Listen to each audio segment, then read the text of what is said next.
Nintendo.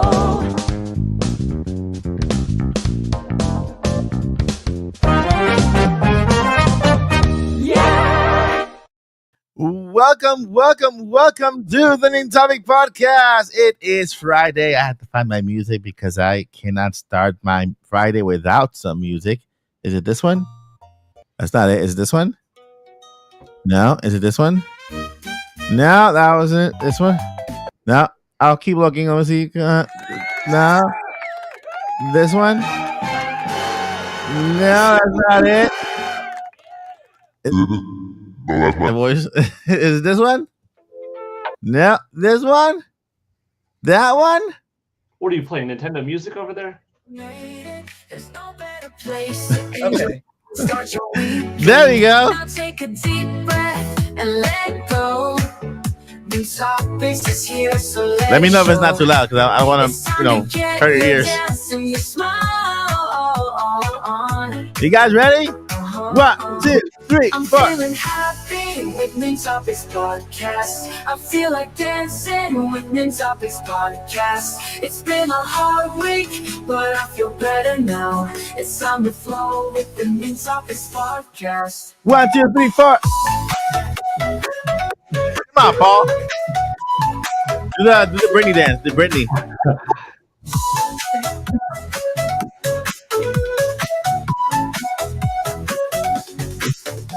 All right. Triforce right now.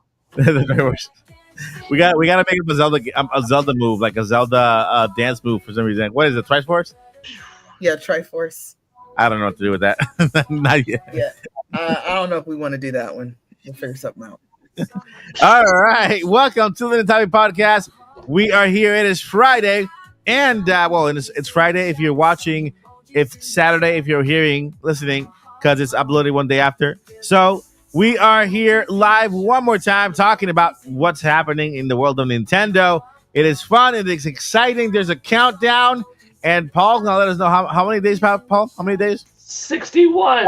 61 days until the world ends. And until everything we know comes crashing down. And then Nintendo just gives us a whole new generation. So that's it. But before the world ends, I need to introduce the best podcast co-host in the planet.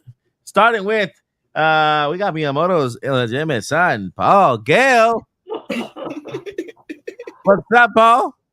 I thought it was Furukawa's illegitimate son. Wait, that was Miyamoto. Did we change the lore? I think there's a battle going on. The lore changes. Every time I play the ocarina, I go back and then I rewrite history, and we have a new version of me. Yeah. I guess. That's wild. Yeah, it's good. Like, I've been counting down the days. Literally. Yeah. I mean, from 76 down to 60 days left. A little 6-second clip every day, which has been honestly kind of fun. Like, in the morning, I do my little routine. It takes a few seconds, and it gives me a good opportunity to look through my shirts and upload a little video. And maybe at the end, I'll have to do some kind of like sped up GIF or something, or GIF. But we'll see. Been playing a little bit of games too. The Fortnite Godzilla Kong Titan takedown thing is wrapping up, so that was good too. Like, I played a lot of that with my kids. It's easy to hop in and do that. Yeah, and with school back, just teaching like normal. I did get Well, I'll save that for later. Yeah, just teaching like nobody's business. Like with the 1-2 punch and 3-4 kicks. All right, thank you, Paul. And going over to Hyrule for a second here, going to the castle, and in this giant mega room is this lady just combing her hair. I think they call her Zelda's mama, Joycey J. What's up, Joycey? Yo, how is everybody doing? I'm Joycey J. I am unfortunately not feeling too great, so I'm kind of hanging out way in the background here, but I'm still here. Yeah. So thank you for being here with us. Even if you just sit back, relax, and let Paul and I just talk. Paul and I just chat it over. I appreciate you being here with us. Thank you so much. Shout out to Zach Hendricks. He has a commitment, and of course, and also Lily Hyro also is not feeling well, so they won't be here tonight. But next week you can catch them both here at the Entire Podcast. And yeah, guys, it's Happy Switch 2 season. How you guys feeling about this? How you guys feeling about the atmosphere right now? I feel so good. Right? I'm so excited. Happy things are afoot and at hand. It's like it's like the calm before the storm, right? And then we had a little cloud come over and rain, and then we got that trailer, right? And then it's like we're still waiting for that storm to drop, because I kind of we knew what the Switch looked like when the trailer dropped, kind of, right? We were confirmed the Switch, how the aesthetics, but we still don't know anything at all about the system. What's new? What's the gimmick? What's going on? How is Nintendo gonna convince me that this is different from the Nintendo Switch, other than, of course, more power, right? Because that's the question, you know. I mean, it's still a Nintendo Switch. For those of you confused about the form factor, and it looks like the Switch because it is. It's still a Nintendo Switch. It just has a number 2 next to it because it's more power, right? So we have that going on for our topic today. We have some video games that have been announced, right? These games were first party video games, and apparently they're not anymore. And so we're going to go over them in the podcast. Of course, our second topic of the day is Nintendo Direct. Woo-hoo! Are we getting a Nintendo Direct next week? And if so, then this is the podcast before the Nintendo Direct. So we're going to go ahead and, just in case, let you guys know what our predictions are for the final Nintendo Switch solo Nintendo Direct. When I mean final, I don't mean that there won't be other directs for Nintendo Switch. There might be, right? Nintendo might give us more games, maybe other ports, but it'll be shared with Switch 2, right? This could be the very final direct for Nintendo Switch as the current gen system. The end of an era. Paul, what do you think about that? Like, the end of an era. I mean, where were you when the Switch came out? Like, what were you doing? Like, how old were your kids, right? Where were you in your life when Nintendo Switch came out, and compared to where you are now?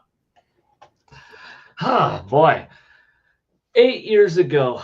Crazy. It was a different time. I mean, I was 33, so that's the age. My son was 2 years and 4 months old. Yeah. Nintendo Switch will always be special in multiple ways, because even though my son was playing a little bit of Wii U, as like a 1-year-old, 2-year-old, kind of like tapping the screen as my wife and I would swap turns with Splatoon and Super Mario Maker and a little bit of Super Mario 3D World, Nintendo Switch became our first true bonding experience of playing games together, and him going through Breath of the Wild and not knowing too much of controls, but enjoying it, and Super Mario Odyssey. And that was like his true foray into video games. Yeah. And I got to feel that excitement all over again. But Nintendo Switch, not just is it a special thing from him and me, but my daughter and me, because Nintendo Switch came out March 3rd. My daughter was born March 17th. So exactly 2 weeks later. So like my son, he's tied with Amiibo. That came out. Amiibo and Super Smash Brothers for Wii U are like tied with my boy. My girl, she's tied with Nintendo Switch by like 2 weeks. So that was really exciting. Having a new kid be born and this new era of Nintendo consoles. Obviously, like 6 weeks before or so the system came out, I got to be a part of the Nintendo Switch in Unexpected Places commercial, both the solo one and the one with John Cena. So I was already like really hyped on those in that regard.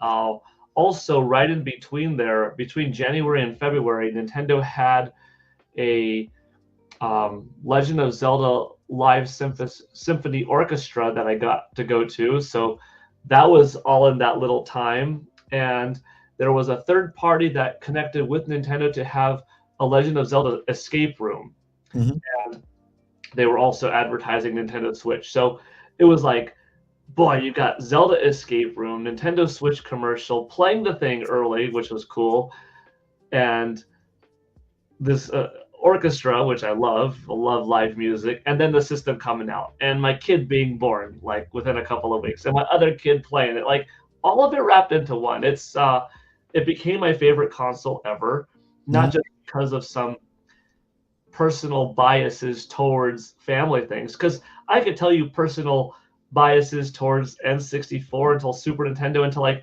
everything. I could connect with different timelines, family. Like this wasn't impressionable because I was graduating university when this, like you could find Nintendo in any part of your life, and you'll always remember that time of your life because Nintendo and life merges with one. Like that's how much I love it, and I'm sure you and many people in this chat, like we eat, breathe, and sleep this stuff. Like this is important to us. This is our part of our DNA.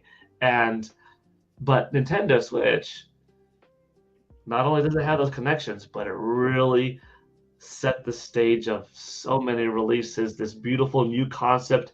We have nostalgia from our past because that's very powerful from when you were a kid and younger and more impressionable.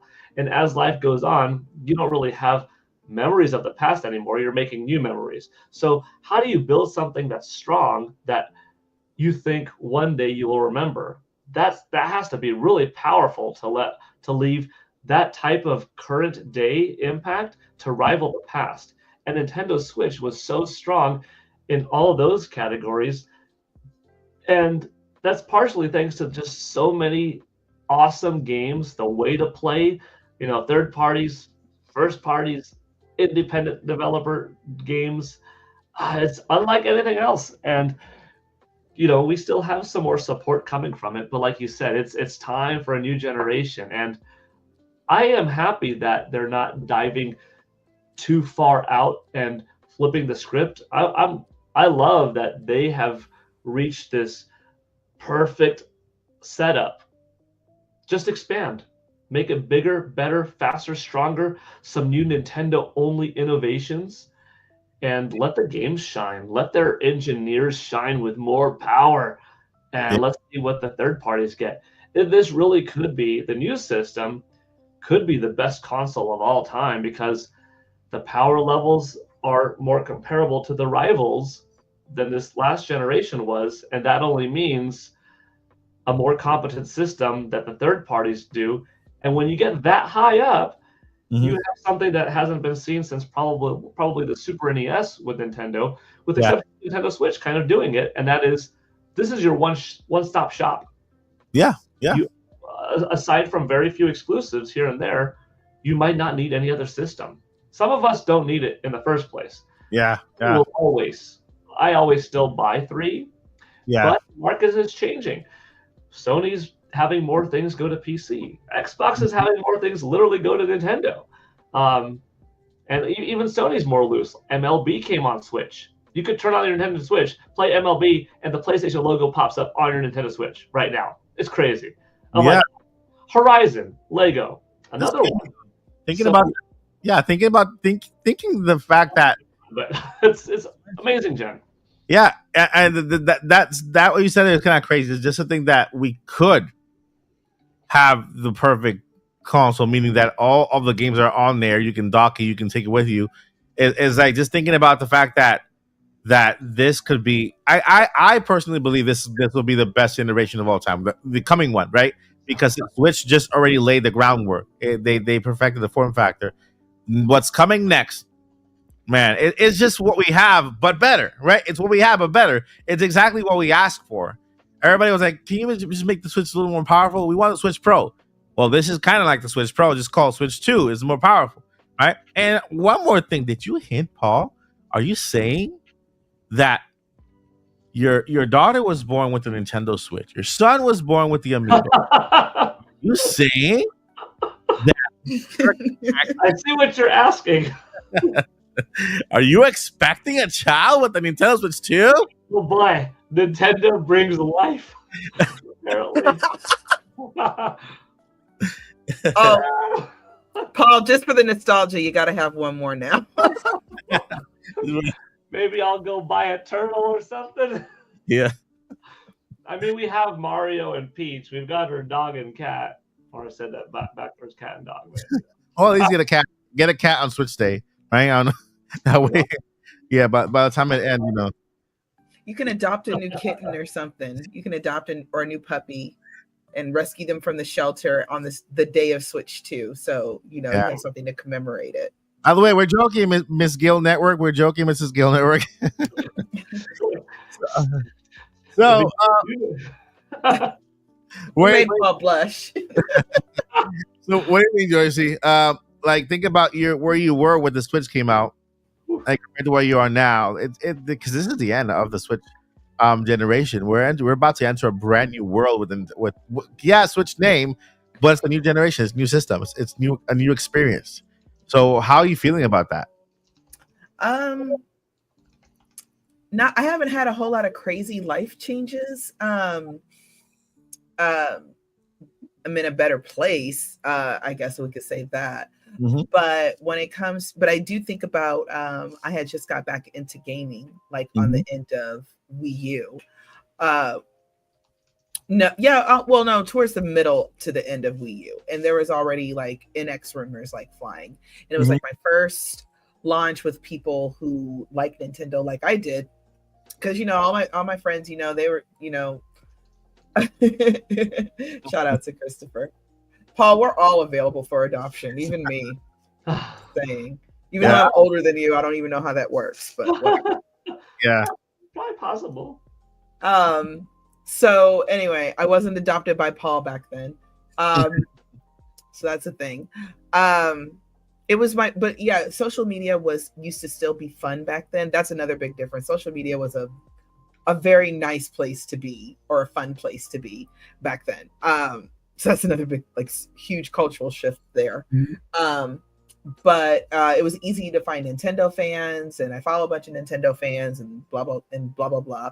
And finding out that people did content on YouTube, and it's like, okay, so I found my niche, my niche. I mean, I found like the people I'm supposed to be like talking to. Okay, this works. So I had like another outlet, like kind of for that side of myself. I can get all my girlfriends to read books. Nobody wants to play games or anything like that. My boyfriend doesn't even touch his Xbox. It has so much dust on it. It's like ridiculous. So it's just kind of me as the gamer. So that's kind of, I'm just really excited to see Nintendo on the high side. I kind of like that, you kind of can't count them out sort of thing. People are making up reasons to be upset. Is what I've kind of found about some of the doomsayers already. It's like, no, I personally, in my perfect world, at least, I envision, I know Sony is having its ups and downs right now, but I envision in a couple years, PlayStation 6 drops and Nintendo and Sony are just going head to head for our attention. I want a gamer's paradise where everybody's doing well, where all the games are coming out on its preferred platform, or if it's not exclusive anymore and it comes to Nintendo, it doesn't really matter. I just envision a world where gamers are just constantly eating. We constantly are saying, gosh, do I buy this game or that game? I envision healthy backlogs for all of us. I wish this upon all of us and all as gamers. So that's what gets me hyped, because, Sony may be having a rough time, but I believe they're going to bounce back like next year. Easy. And they're going to really, really be, it's just going to be another good time to be a gamer. It's a good time to be a Nintendo fan these past several years, but in a couple more years with a Nintendo Switch 2 in full swing, and what PlayStation is probably going to be coming out with, and even, I know Microsoft is going to mostly third party and everything like that. So I think that just a lot of goodness is headed our way, period. And the Switch kind of kicks that off for us. So that's what has me hyped. That's awesome. Thank you so much for sharing that, Joycey. It's gonna be the beginning of something new. To be honest, man, I wish I like Phil Spencer, but I think we need a new head. I mean, I think we need a new person who could take that company somewhere else. I don't want Xbox to leave or to become oh, everything's an Xbox. No, I want an Xbox to be an Xbox. I want them to have first party games and have exclusive games, because when they have exclusive games, they have first party games. We have an Xbox. We have competition with Nintendo and PlayStation, and they all want to do their best to give us the best, right? When we Mhm. get rid of competition, they get lazy. So we want to make sure that the field stays competitive, and so I'm the way they're going is I'm not too happy with what Xbox is doing when it comes to everything in Xbox. Let's put everything everywhere. And by the way, this is a segue into this topic, because there was an announcement today that first party games that we never thought were coming to PlayStation are coming to PlayStation from Xbox, right? And let's go ahead and start with that right here. Just sharing the screen. We have here, well, it's not really a leak anymore. That leaker claims Forza Horizon 5 is coming to Switch 2. But why is leaker claiming that it's coming to Switch 2? I'm guessing he's just connecting the dots. This was announced today that is coming to PlayStation 5. Forza Horizon 5, a game that was exclusive to Microsoft, is now going to be on PlayStation 5. And so, as a rebound to that, and what, I'm pretty sure that when the new ad is going to be like, this is an Xbox, and this is an Xbox, and they're going to show a PS5, and this is an Xbox, right? And then they'll show a Switch 2, and this is an Xbox. I'm like, come on. I'm an Xbox. Right? And so, yeah, there is a plethora of Nintendo Switch 2 games in the oven right now. A lot of them already out there, made and been released. And everybody is waiting for April 2nd just to see what those games are. Because I know Xbox had a presentation recently, right? And they mentioned, and they did not mention Nintendo Switch, but I'm guessing it's because they can't really reveal that until Nintendo reveals their system completely, all of the features that the system has, the first parties, and of course the third party games. And so until Switch 2 April 2nd, which how many days, Paul? 61.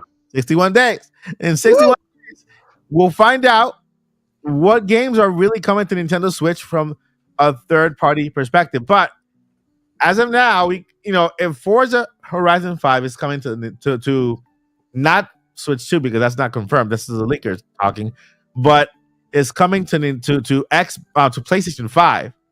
There are other games that were announced for Nintendo, for I think it was Alloy from Horizon, also coming to PlayStation 5.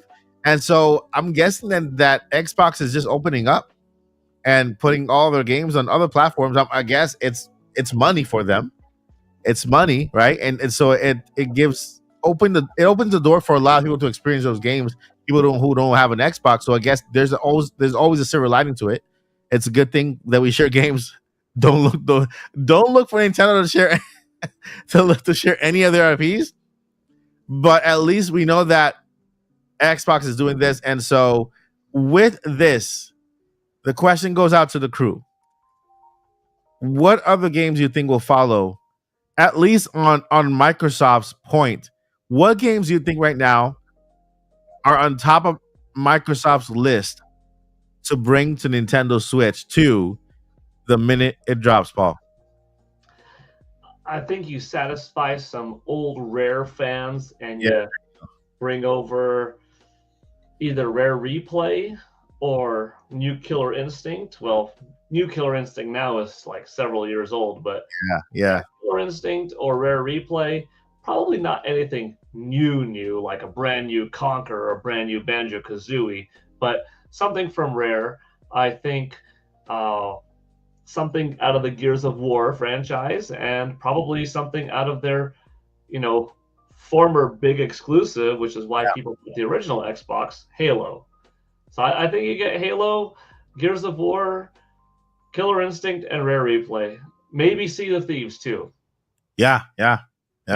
I think like all of those are probably fair. If not all 5 or whatever I mentioned, like 3 or 4 of them, which is crazy. And like the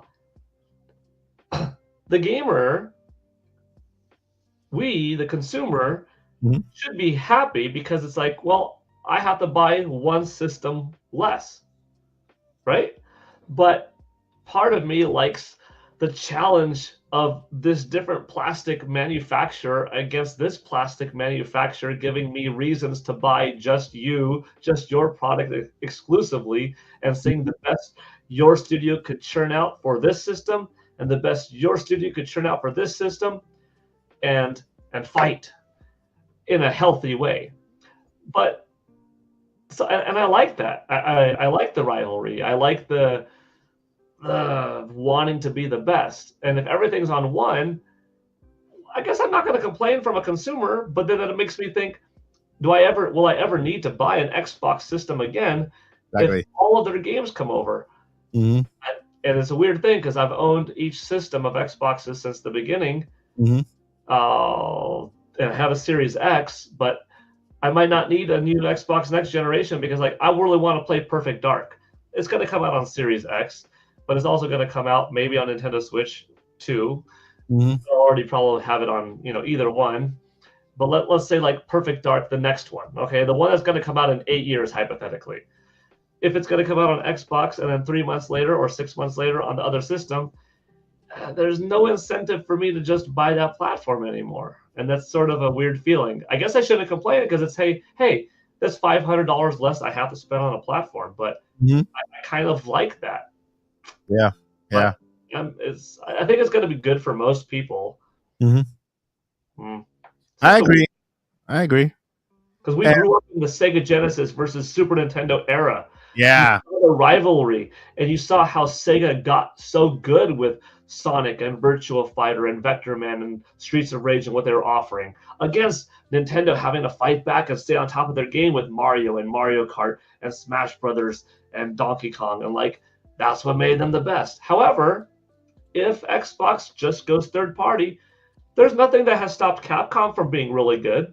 There's nothing that has stopped Bandai Namco from being really good. So they could exist and still be a really competent third party that now they have Call of Duty and Tony Hawk and Crash Bandicoot and Spyro the Dragon and freaking Doom and everything under their hat. But it is seemingly like, it'll be back to 2, Nintendo and PlayStation. Yeah. It's going to be weird though when they complement one another when the Zelda movie comes out. That's another topic, but you know what I mean? Like they're all now, but in the film atmosphere, they're coming together for one film. Yeah, they are, and then maybe not the first film, right? Because Metroid, I think Metroid will also be a live action. That's not gonna be it can't be an animated movie with Pixar. Metroid has to be a live action. So I think Sony will be a good partner for Metroid as well, depending on how they do with the Zelda. So you are 100% right on that front. We can't. Before I proceed, shout out to Bobby, Bobstar89 for the super chat. Thank you so much. I'm still waiting for the Lost Odyssey remaster. Well, at least you're here at the Odyssey while we wait for the Lost Odyssey remaster. You mean for Nintendo Switch 2 or for Nintendo Switch? Probably the Switch 2. And Switch 2, yeah. Or maybe it doesn't matter as long as he gets what he wants. As long as we get it right. Thank you so much for the super chat. Yeah. I'm looking forward to that as well. And of course, thank you so much, Boo Mini, for the gifted, the queen of gifted memberships, Boo Mini in the house. Thank you, Boo Mini. And welcome to whomever claimed it, which is Wiley Tiger. Wiley Tiger is a new member. Congratulations. Welcome to the Odyssey. And I appreciate your being here. Enjoy the little benefits you get as a member of the channel. You are awesome. Sorry, I choked on air. Anyway, by the way, yeah, go ahead. Thank you. I didn't say it earlier, but I gotta represent. So what do you think, Joycey? The fact that Microsoft is just opening the doors. Do you think they're opening the doors too much? And is it a bad thing that they're making themselves into a publisher rather than a console maker? I don't necessarily think it's a bad thing, but it's not necessarily in my perfect world. Okay. Yeah. Because in my perfect world, there's healthy competition and everybody has all the consoles they could ever want and all the PCs they could ever want. We're all just happily gaming in my perfect world, right? But but um but business is business. So if this is something that's going to work for them, that is going to drive business, and they have all those studios, maybe they just need to refocus, and put all that energy into all the studios that they have and pump out, high quality games. Yeah. That's kind of all I have to say about that, because I don't know much about it, but I know some of it. Yeah, no, I agree. It is a good thing because I know Forza Horizon is coming to Nintendo Switch too. There are other games in the pipeline for Microsoft that they also want to bring on Nintendo Switch. As Paul said, the Rare collection can make it on Nintendo Switch too. Speaking of Rare, maybe who knows whether we because we know that Microsoft is working on a new Banjo. Can you imagine we see that trailer drop, that new Banjo trailer drop during April 2nd on Nintendo Switch 2?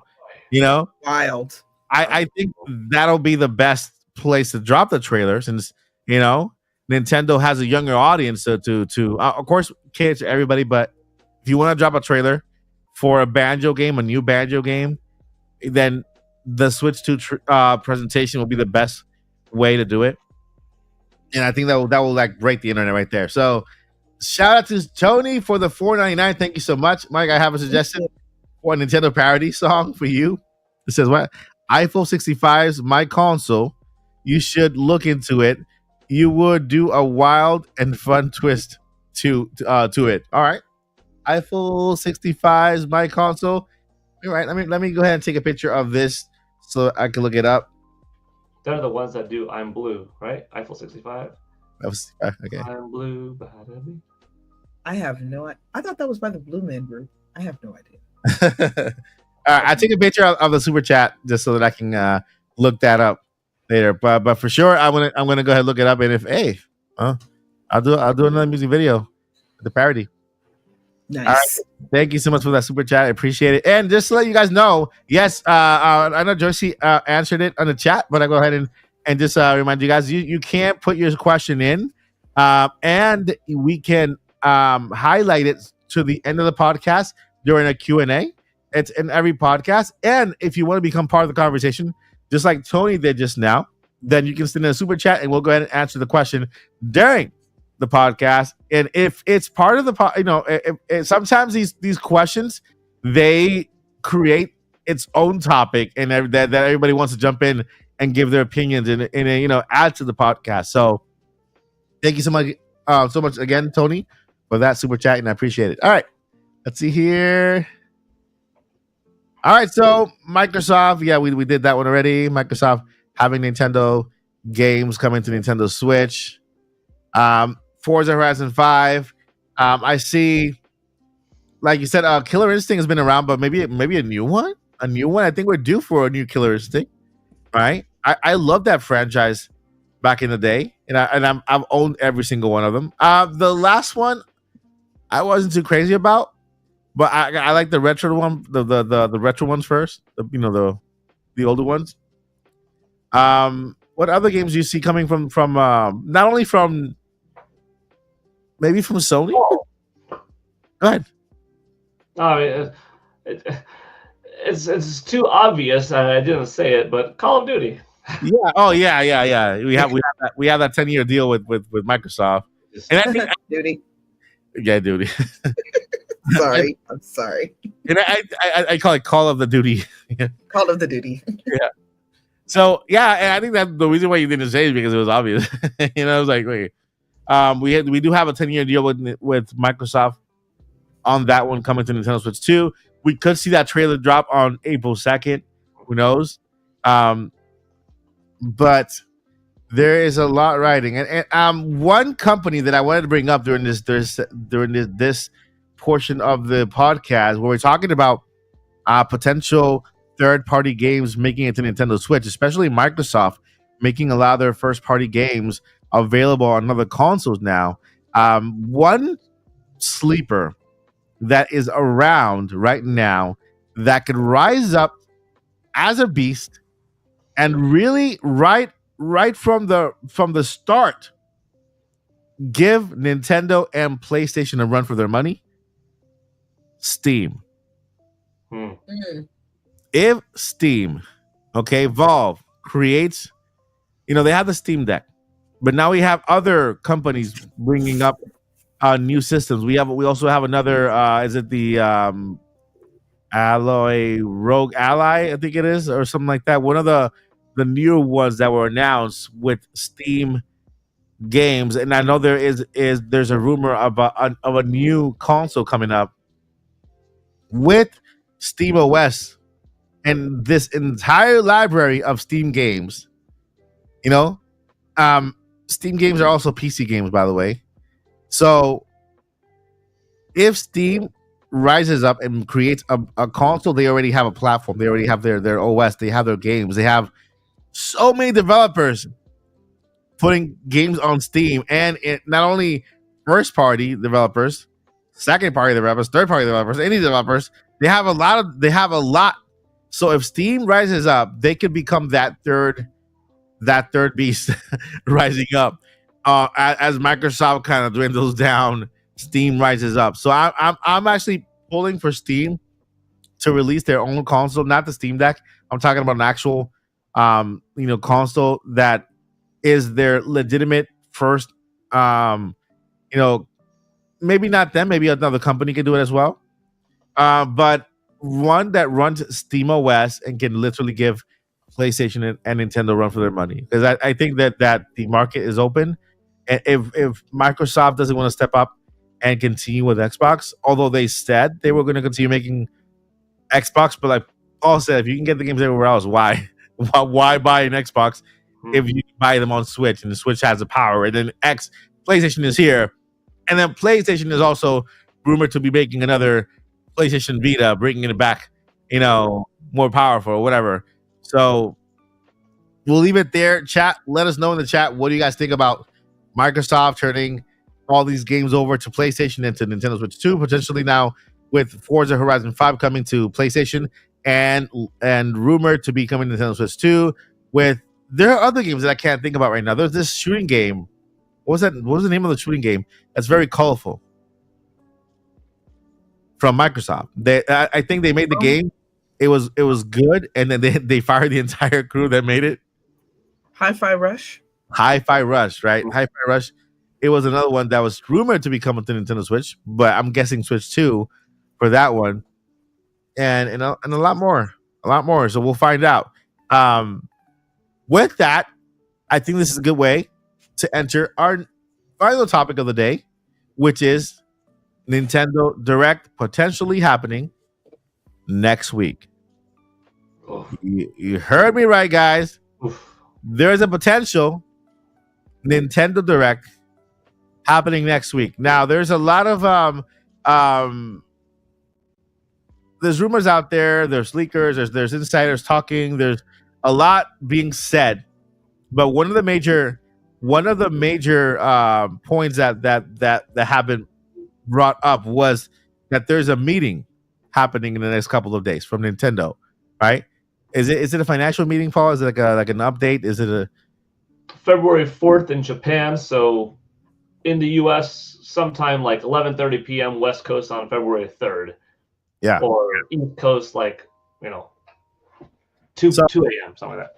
Exactly. And so that's the first thing that's happening next week. There's also some type of merging in the software or save data transfer going on the eShop that also points to a Nintendo Direct. And the people who are actually kind of reading this, they've already pinpointed that they've already kind of stated that I think 6 of the 7 times or something like that, number like that, that they've gone and done that save data transfer to the eShop, there's been a Nintendo Direct either during on that day or the next following day, and I think that's happening on the 4th, on the 4th next week. And so there could be either be a Nintendo Direct on the 4th or very next day, Tuesday or Wednesday. That's one of the things there.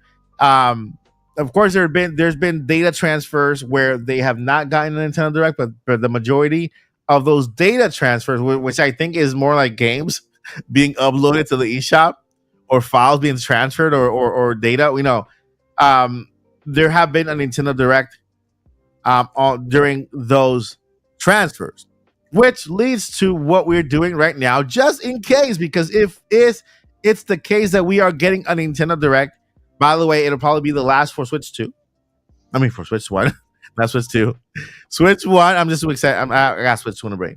So Switch 1, and if so, we could finally see some of the games we've been waiting for. I mean, look what I have here, guys. Look, I have this right here. Why do I have this here? Why do you think, Paul? What game can I play on here that I've been waiting for on Switch? Star Fox Zero. Nah. Xenoblade Chronicles X. Not that. No, that's been announced already. Yoshi's Woolly World. I can't go in. I don't own that game. I do own the one I'm talking about. Devil's Third. I think I can guess. I'm slowly labeling the ones that just haven't come over yet. Right. Kirby. Kirby what? Robot? No. I forgot the name of it. Star Allies? Kirby's. It's the paintbrush one. I forgot the subtitle. Kirby's Big Adventure into the Great Unknown. I don't know. Kirby's Big Brush. I don't think so. So Kirby and the Rainbow Curse. Oh yeah, that one. Okay. Yeah. But that's not what I'm talking about though. I think. Okay. Nintendo Land. Wait, every one I'm labeling is not it. Wind Waker. No, that Wind Waker's on. Yeah, Wind Waker, Twilight Princess. Yeah. It's one of the last two. I started playing Wind Waker on Wii. Started playing it, right? And I'm like, you know what? No, I want to play on Switch. I just stopped halfway. I was like halfway up there. I was about to fight that bird that was at the top of the mountain. Just the caw. I'm like, you just be quiet up there. I'm not ready for you yet. And so I stopped playing that so that I can wait for Nintendo Switch to drop Wind Waker.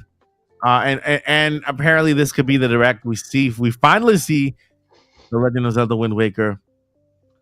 There is also another rumor from, I think it's PH Brazil, that we are getting one brand new game from a beloved niche game, a character franchise that we haven't seen in a while, and it's making its debut in this Nintendo Direct coming up now. And so, what do you think, Joycey? What niche game, niche franchise that we haven't seen in a while could come to Nintendo Switch, the very last Switch, right, with a brand new game? Any thoughts? You know what? This is one of those rumors that keep me up at night because I can't think of one single thing. Right. When I think about niche, and I'm like, maybe I'm too into too many of the mainstream games or something. Yeah. But it's kind of like out of sight, out of mind, right? I can't think of what it could be. I mean, I guess we could guess Star Fox. I don't know if it's Star Fox niche though. I mean, I wouldn't consider that niche. It's not a big. It's not a Mario or Zelda, like seller. So it could be considered niche. Just like Metroid is still considered kind of niche as well. We haven't gotten a Star Fox in a while, have we? Since Wii U. So that could I don't know. I feel like maybe it could be a Star Fox game. What do you think, Paul? Star Fox is my hope. Yeah. And even though I've been waiting this long for a new Star Fox game, that I could wait a little bit longer and see it on Nintendo Switch 2. Yeah. I think you save Nintendo Switch 2 for the successor titles that were awesome on Nintendo Switch, like Luigi's Mansion, Animal Crossing, boom, boom, boom, boom.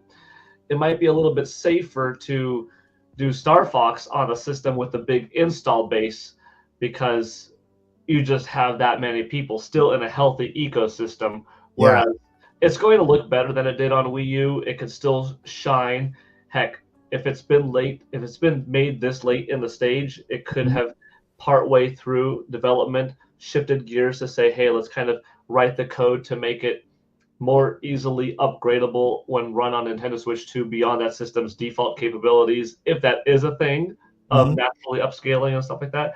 So I think Star Fox would be great, and I'd be fine if it came out now instead of only on Nintendo Switch 2. Yeah. And maybe this is the launching point to make the franchise a bigger seller, so that we do get a sequel for it on Nintendo Switch 2 4 years later, and that thing is like, holy cow, that thing is awesome. It's really shiny. So that's the niche franchise I would like it to be, but I mean, Tamagotchi Life, haven't seen that in a while. Miitopia, F-Zero, Beyond F-Zero 99, Kid Icarus, Golden Sun, not Fire Emblem, not anymore. Star Tropics, Custom Robo, if I didn't say Custom Robo. So there are several that Rhythm Heaven, there are several that Nintendo has up their sleeve. Wario Land, but Wario is a big Nintendo Mario character, so I don't know if he would constitute as that, because we have got WarioWare games, but not Wario Land games. Yeah.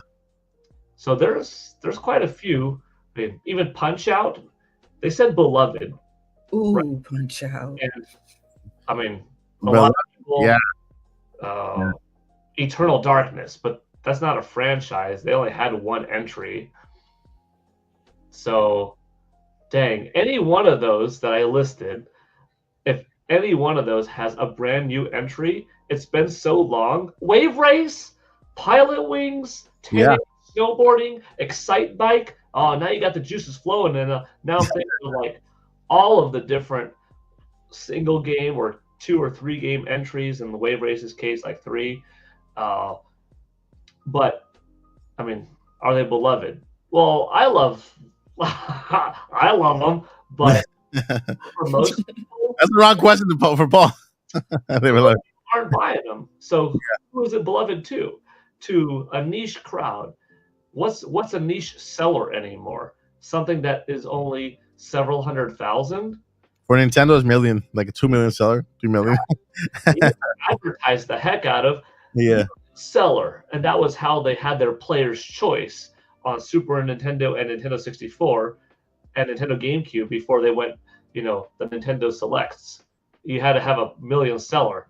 I remember there was controversy back in the day when Perfect Dark had 985,000, yet they called it a player's choice million seller. And there were people on the early internet days in 2001 saying, does it really count? And yeah, it's fine, it counts. But anyways, niche is different now than it was then, because Nintendo's barely reached 1 million then. Now it's like, we only reached 5. They've raised the bar so high internally.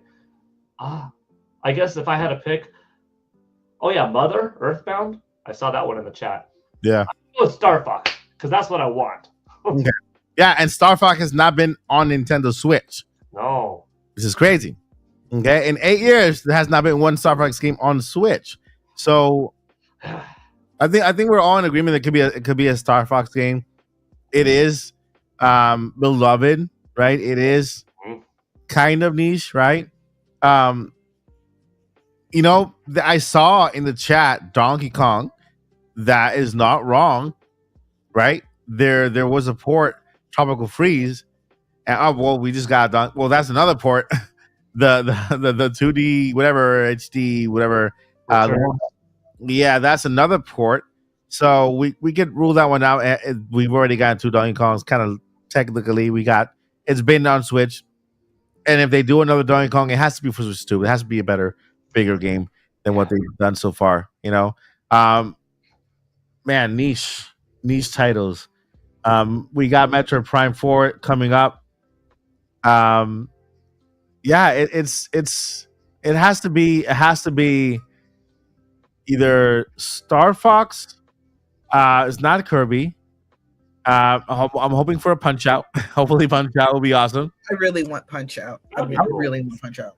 Yeah, I mean they could do Punch Out, and I don't know. Like, I mean, we do have 1-2 boxing, that boxing fitness boxing they released recently, but that's not the same as Punch Out. Punch Out is an arcade game. It's a fun game. But yeah, I can't really think about what other game other than Star Fox, because Star Fox is the one game that is I think is one of the most niche games that Nintendo has not yet brought to Nintendo Switch that people are looking for. And so thank you so much, Bobby, for that super chat. I think it's a low of Nintendo to keep teasing first party characters in Smash, but not continue to release the games, i.e. Star Fox. Yeah, it is. It's crazy, right? Because Star Fox is on Smash, and so the character stays alive within the Smash universe, meaning Nintendo still owns the character, still thinks about the character, yet they don't make the game for the character, which is true. I completely agree, and so maybe I think that kind of also lends more weight for it to being Star Fox. But then again, there's also Kid Icarus, right? They say it's a brand new game. It's not a port. I was gonna say Uprising from 3DS, but they say it's a brand new game for Nintendo Switch. What was Kid Icarus was? We could say it was in the last generation, right? Because Nintendo Wii U and 3DS were side by side, right? They were kind of like the portable and consoles of the time. Mm-hmm. Yeah, we kind of go back to Star Fox. I think we're all in agreement with that one. What other games are could be in this Nintendo Direct? Because I know there's games that we've been waiting for. There's also third party games that can come to Switch as well. Because Nintendo Direct is a combination of different games, not only first party but also third party games. Some indie games getting there as well. But the question lies whether it's going to be a Nintendo Direct or a Direct Mini. So I think it's going to be either probably a mini, only because everything that I can think of seems like it would be for Switch 2, because even if I don't see Switch 2 games being backwards compatible. Games that are exclusively on Switch 2. And I would think like the next Mario, the next Zelda, the next Pokemon. Well, maybe not the next Pokemon. I expect all that to be on Switch 2. So maybe we see more. Well, Pokemon's having a Presents, I think, this month. Or in February. So I don't know if there's been Pokemon teasers and trailers and directs before, haven't there? Yeah. Legends EA wasn't a Direct. Okay, so there's that possibility of seeing more Pokemon. I really just don't know what they would have that would end up on the Switch 1, because with the exception of maybe Metroid, I don't see them dropping any big enough bombs. But maybe that's how niche this thing is that it is going to drop the bomb, and we're all going to be impressed and say, oh yeah, I forgot about this, or I've never heard of this, but this game looks cool, I'm just going to buy it anyway. But I wouldn't be surprised if it's at indies as well. So I still think we ought to be excited for it, but I just don't know what they could release that would make me say, if I didn't have a Switch, ooh, I have to go run out and buy a Switch. You see what I mean? So I don't know what they could have. Like Nintendo, like Breath of the Wild was I bought a Switch to play Breath of the Wild. I had a Wii U, but I bought the Switch to play the Breath of the Wild. And and then the hits just kept on coming. So I've gotten great use out of my Switch. So I wanted to have the same amount of usage out of my Switch too. But anything I could think of all seems like stuff that would kick off Switch too. And niche franchise, I don't think we can call Zelda niche. I don't know if we could have ever called it niche. No, because the only thing that only other bomb I could think of is if we really do get Wind Waker ported to the Switch or remade or something of that nature for the Switch. That would floor me.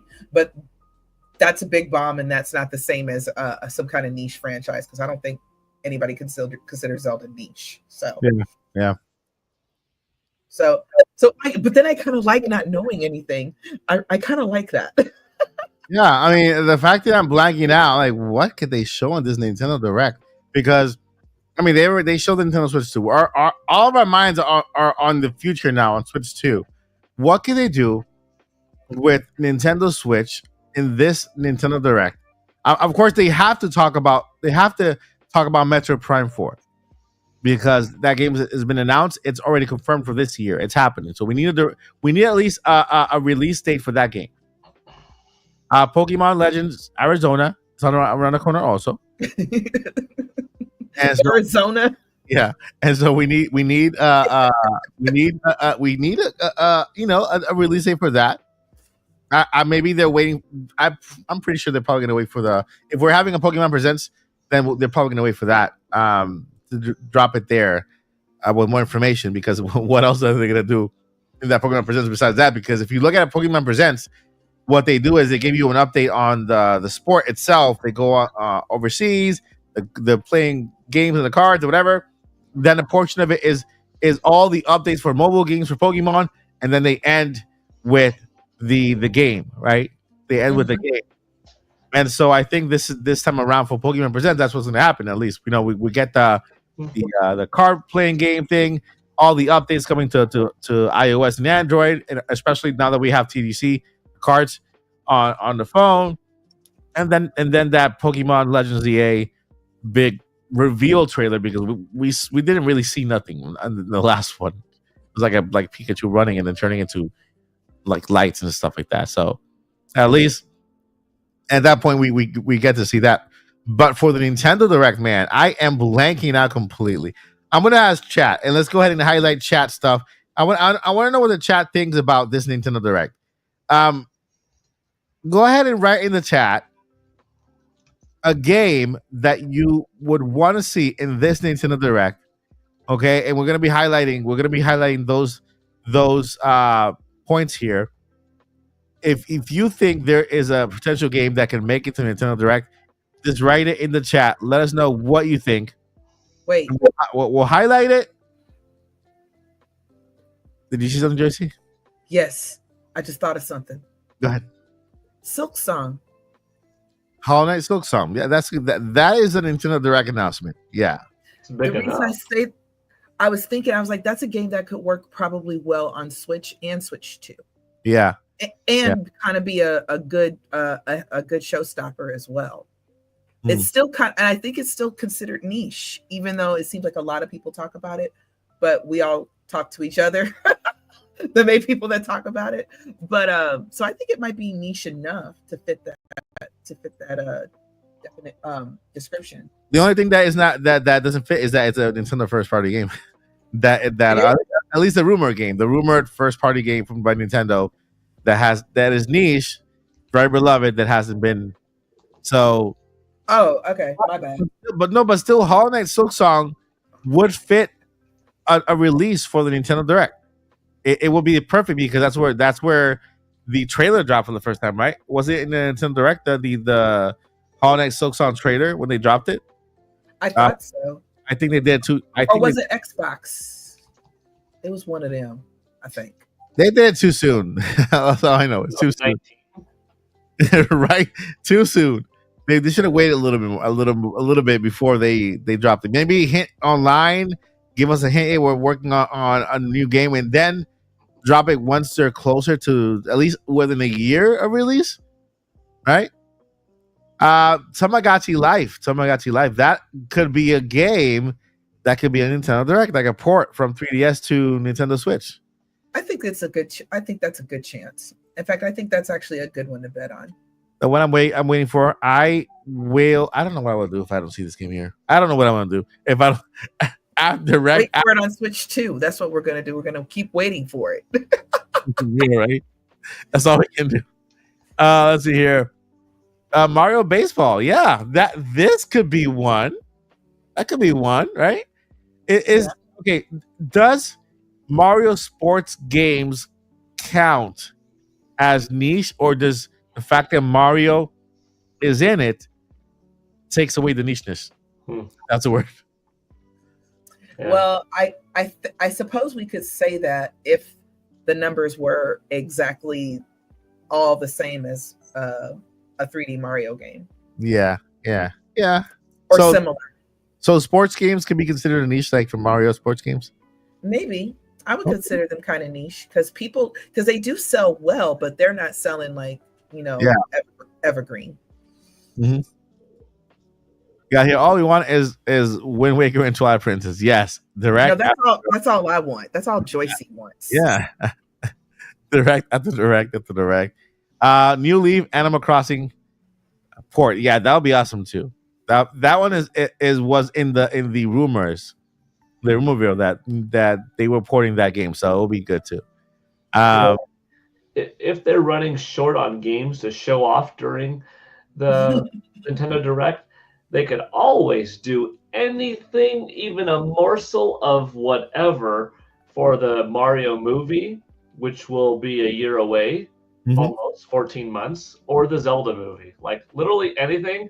By the way, we have a new update for the Super Mario Brothers movie sequel. It's being officially called blank. And here's the first poster. And like on that poster is one new character. I'm like, oh, like that's enough to get Buzz talking 14 months in advance of that agreed April 3rd, 2026 film. Or we mentioned a year and a half ago, The Legend of Zelda is a kind of live action film. We're proud today to show you the first poster. No characters in it yet. And here is just Hyrule of how it looks like in the movie and the title. Bam. Like either one of those two things, megaton. Yes. Man. You know that I'm going to go to that direct. Great to have the Switch 2 Direct is 1 year exactly away from the Mario movie. So that's kind of, we could see something related to the Mario movie in this Direct too. That's fair.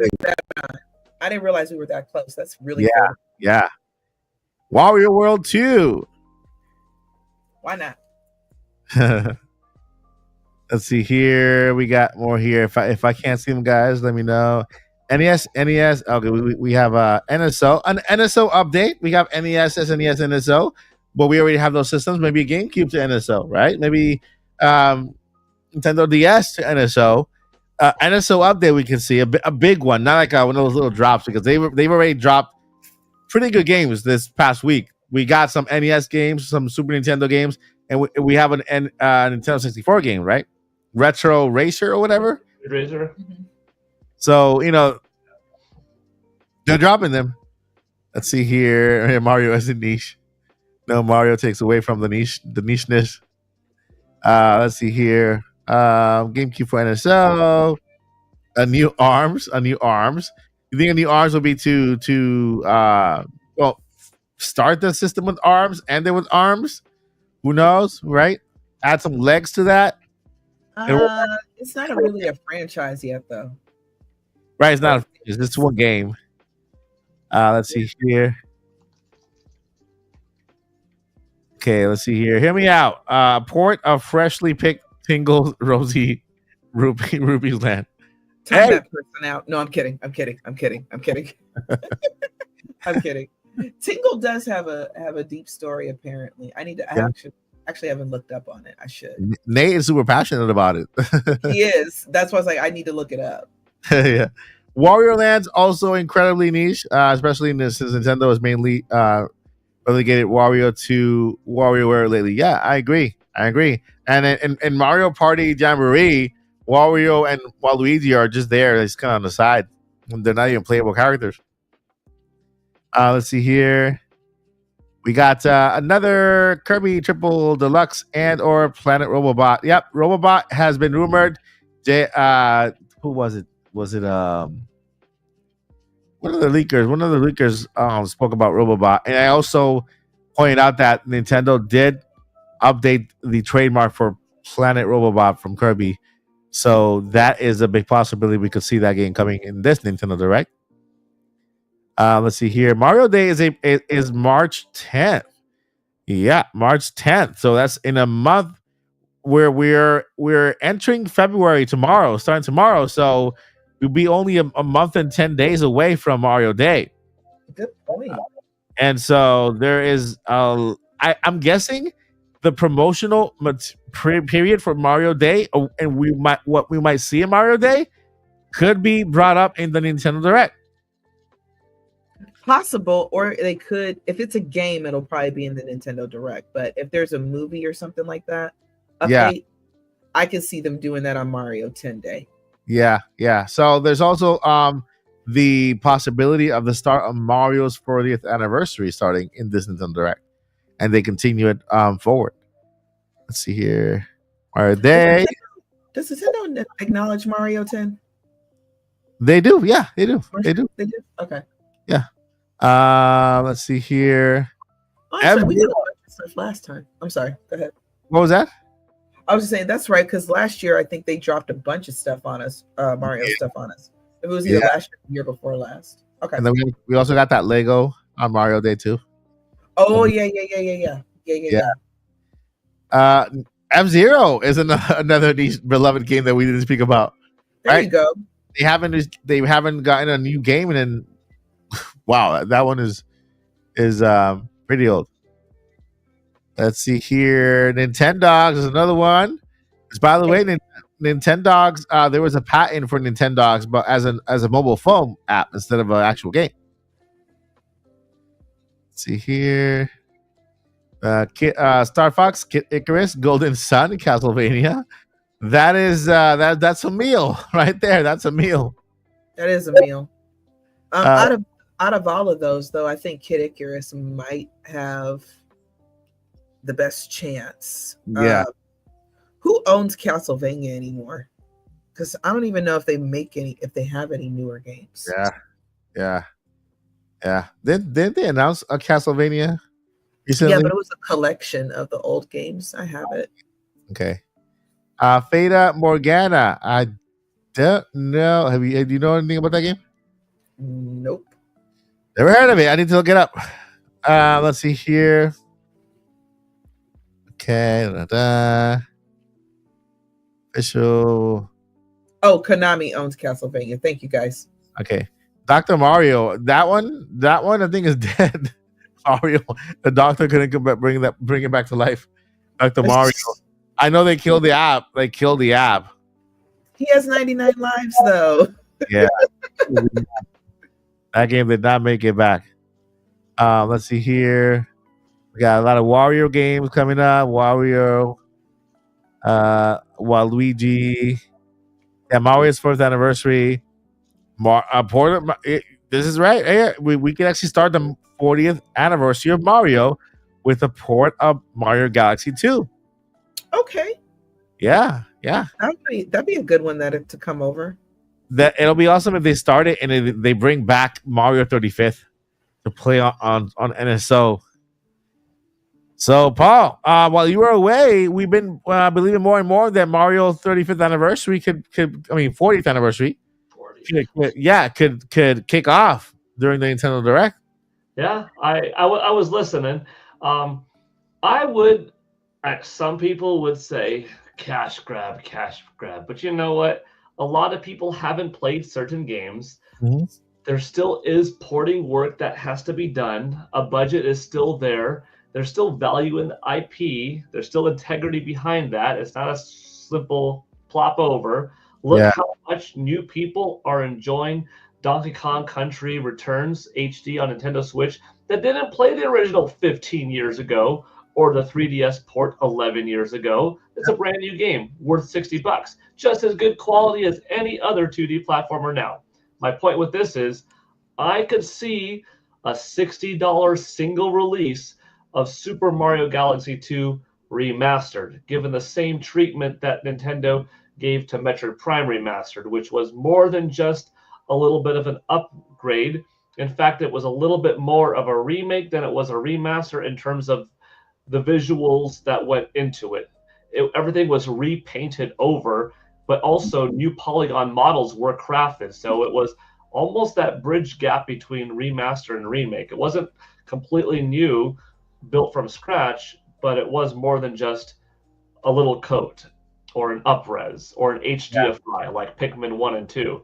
So Super Mario Galaxy 2, a beloved game that was left out of the 35th anniversary collection, but given not just the Galaxy treatment of like, okay, now it's in widescreen and 1080p, but like 1080p, widescreen, and revamped. There's your brand new 3D Mario game to also have on Nintendo Switch in May as a shadow drop, because Nintendo Switch 2 is the only place to play the brand new 3D Mario game coming out in November. So here you don't hurt too many of the Switch fans' feelings that, dude, this new 3D Mario game looks amazing. What about me?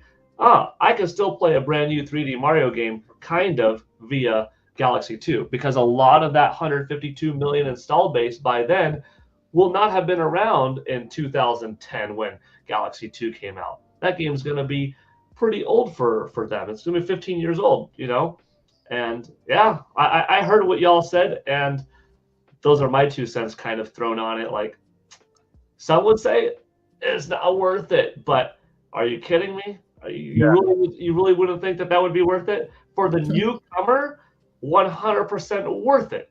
As good as Super Mario Odyssey, and that was worth your $60. So if you've never played Galaxy 2 and they put in the effort like Prime Remastered, 100% buy. My opinion. I agree with that, because I am playing Donkey Kong, this version for the first time. I didn't have it in on a 3DS. I didn't have it back in the Wii era, and I'm enjoying it a lot. It's like this game is actually making me want to go back to play the Country series again, because I didn't really quite pay attention to Donkey Kong too much growing up. I was more a Mario guy. You could kind of tell, you know. So, you know, now playing this Mario, this is Donkey Kong, which has the best version, the best of both, right? It's like it's a 3DS version, plus it has a little more to it. I'm enjoying myself, so I agree with them bringing more games to Nintendo Switch.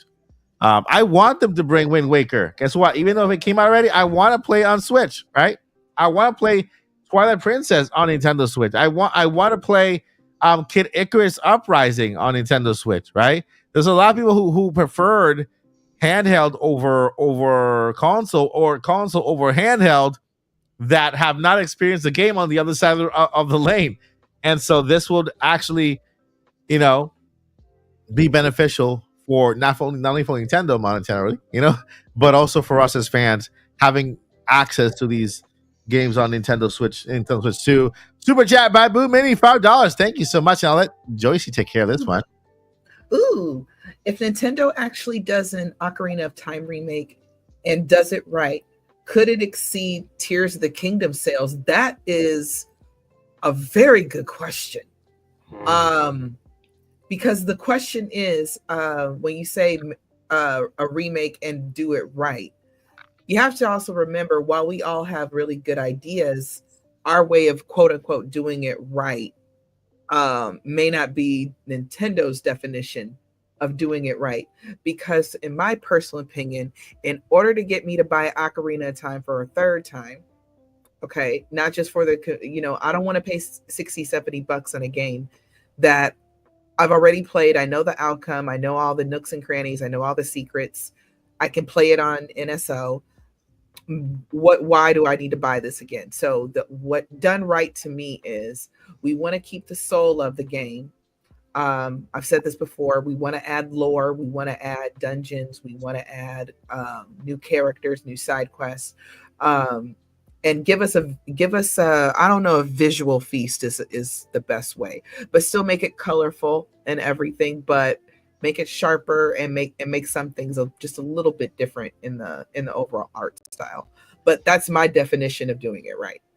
Yeah, build it from the ground up, brand new, like the Final Fantasy VII.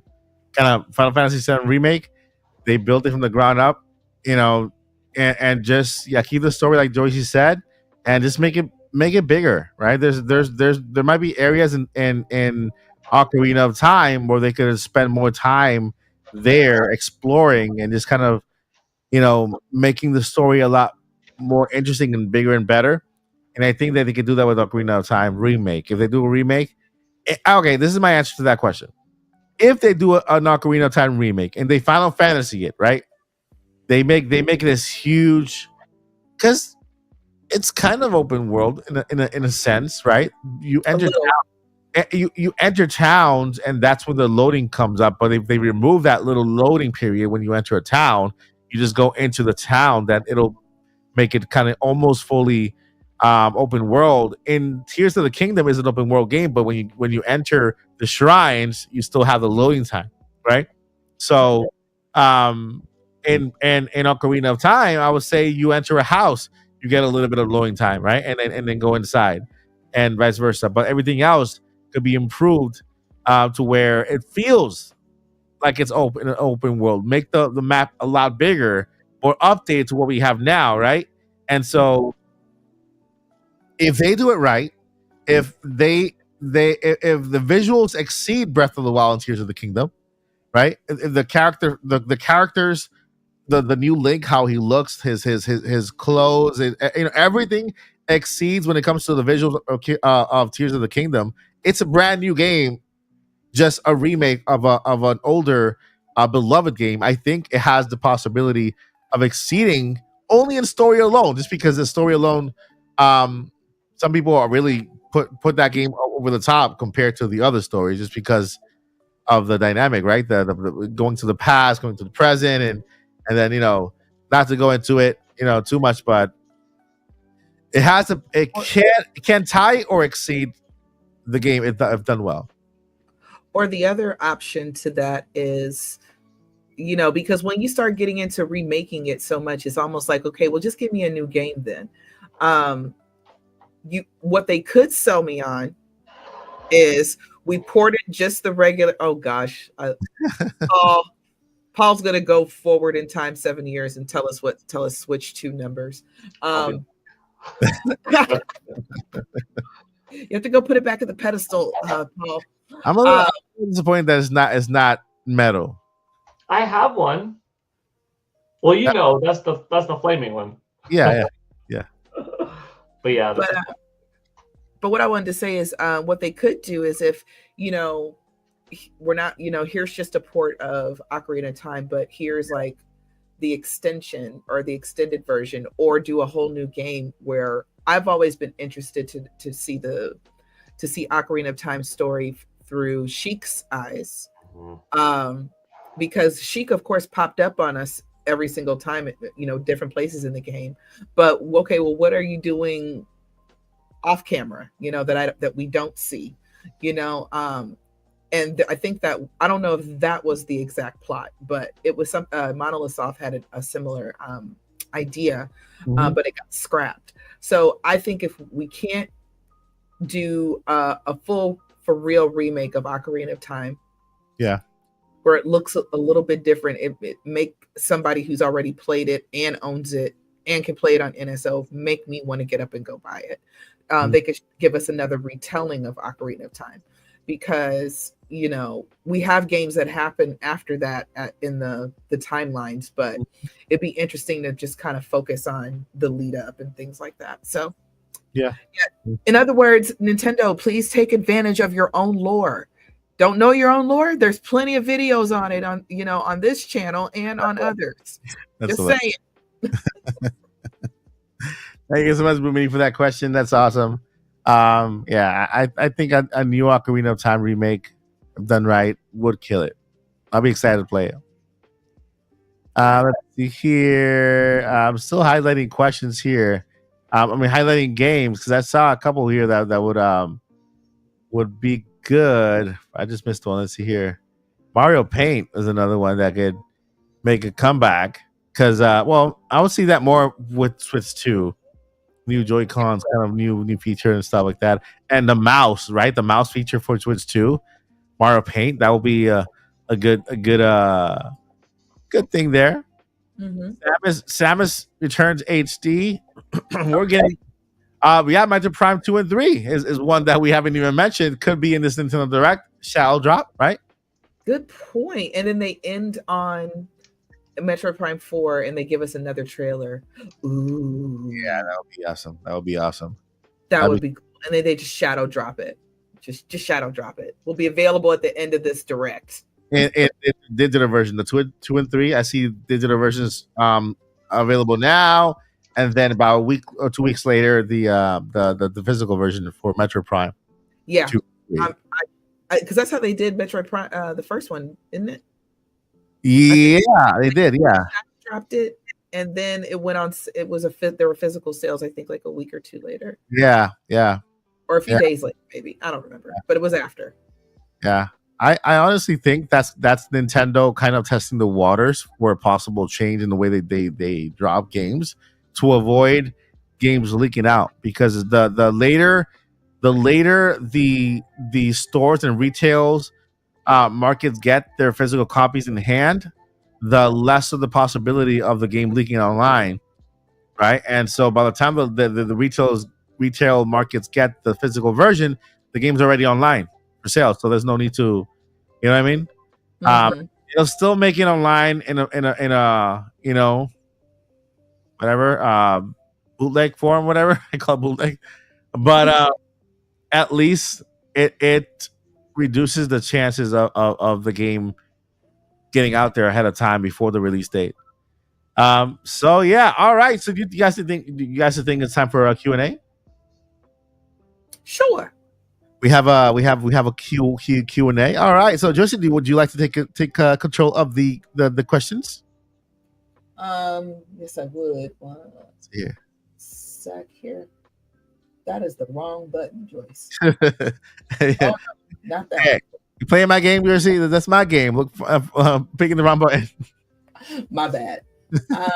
Pokemon fan, I am wondering, what do you think will be at the Pokemon Presents, and what are your pipe dreams for it? My thoughts are Pokemon pinball games and the puzzle. I am not a Pokemon fan, so I will leave this to the experts. All right, Pokemon Presents. This is the layout for Pokemon Presents. They're gonna talk about Pokemon Presents the tournament, right? They're gonna go to Finland or to Jamaica or wherever they're headed next, and talk about their presentations there in person. Then they'll go over and give you a whole bunch of updates for NS for the apps and for Pokemon, the cards, the striking game and all that stuff. And then at the end, they'll give us the trailer for Pokemon Legends ZA, but with gameplay and a release date. Since it's already stated to release this year, we would already be in February, the end of February. So remember, February, April, February, March, April is Switch 2. Okay, so they need to drop the. I don't see anything else happening on Pokemon Day. Besides the big game for the year for Pokemon, which is Pokemon Legends Arizona. That's it. What do you think, Paul? I would be happy to see Pokken Tournament 2. But I wonder, has it been so long that you save it for Nintendo Switch 2? Or is it safer to put a game like that on the big install base? And I think Pokemon favors install bases instead of launching systems, even though we don't know how good of a strategy that would be, because there's never been a Pokemon game to help launch a system. But I like fighting games. It's one of my favorite franchises, and Pokken Tournament was really good on Wii U, and it did fine on Nintendo Switch as well. It got all the extra DLC and arcade stuff on it. So I'd like to see a Pokemon tournament too. I mean, and it's always possible. Like they just busted out of nowhere through the collaboration with Bandai Namco, new Pokemon Snap, and that was really cool. Getting, and that was like 19 years later after the original on Nintendo 64. So you never know how that will be. I think an update on Pokemon Legends ZA is likely. Probably the trading card game, a little update on that. And I'm still waiting on. Here is an update on the Detective Pikachu 2 film. There. I would love to see that. Yeah. That movie came out before Sonic, and Sonic has gone on to have 2 more really good films. And I don't know what they're waiting for when it comes to Pokemon Detective Pikachu. It was a really good, cute movie, done well. Where's the sequel? Exactly. And they've already announced Pokemon Sonic 4 in 2027. So, I mean, they need to. I think that's a good job to make the presentation cool. Like Sonic, I know the movie's already been made. Ryan Reynolds confirmed that he was working on that movie as well. So let's see what's happening with that movie. Yeah. Thank you so much for the question. Also from Pokemon Fan 33. Also, when do you think the direct will be for Switch 1? I know Mike thinks the 5th and Paul thinks the 12th. What do the rest of you think? Also, what do you think will be at the direct in Pipe Dreams? We kind of just went through a lot of that. Pokemon Fan got her questions in like super, super early before we started. So we kind of just answered a lot of that, some of our pipe dreams and some of our what we think will work, that sort of thing. So I'll say a pipe dream. Pipe dream is GameCube for NSO. Okay, that's my pipe dream for And okay, Pokemon Fan 33. Also, how long do you think they support the Switch 1 with first-party games and remasters? I know PlayStation and Xbox had support for a long time. Was wondering how long you think Switch 1 will get support. Well, Nintendo Wii U just ended support last year for their eShop, and games were still coming out on eShop till last year, till the very end. they dropped everything. So for Nintendo Switch, I think because it's built on the same platform when it comes to the pretend it's Windows, right? It's built on another Windows, right? Better Windows. I think that the support for Switch could have the potential of being longer than Nintendo Switch 2. It also has NSO, which is also going to be on Nintendo Switch 2. NSO can continue to build and sell subscriptions on Nintendo Switch, while Switch 2 continues to sell as well. So people who have Nintendo Switch, they can still use NSO and all the amazing library of games there. Third-party support will still be on Nintendo Switch because it's a massive install base. It's 120 million accounts that are there. So it's a massive install base that I feel like that it might never fully not be supported.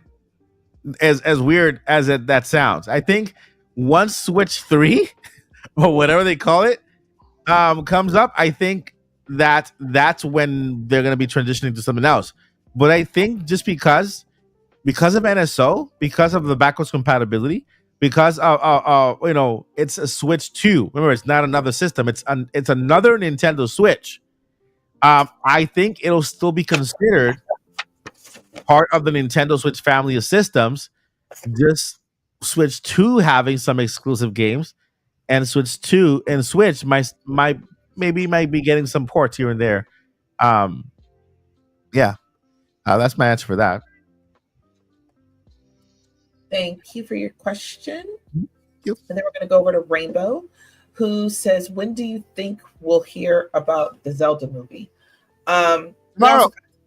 Tomorrow. I like that. Hey, why not? That's a great way to spend a Saturday. This is Miyamoto. This is Avidarat. We just want to let you know that we just started filming the movie, and we're having a special direct happening soon. I don't know. Well, I mean, it could happen. Right. However, my thought process though on this is the movie's already announced.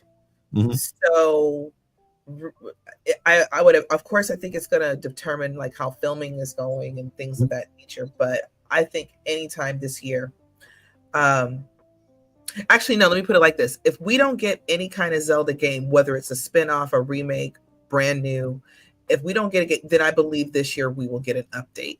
So if we see a Zelda game for Switch 2, that may be a port, maybe a remake, or maybe something new, maybe new top down or something of that nature.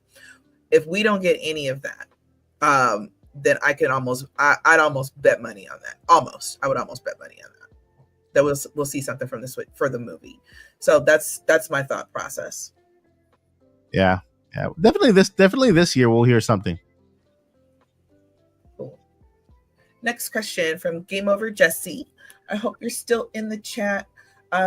If I may ask, which development team do you all expect to make the next Zelda game? Nintendo has like 2 of their own Zelda teams, but they also have Tantalus, Grezzo, Monolith Soft, that helps, and I didn't get the rest of that question. Mm-hmm. So I think he ran out of space. But I kind of hope it's Monolith Soft, because Monolith Soft,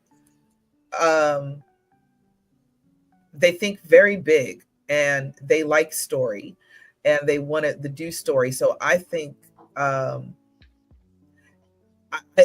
think Monolith Soft would only just make the probably a very out there but really good out there kind of Zelda game.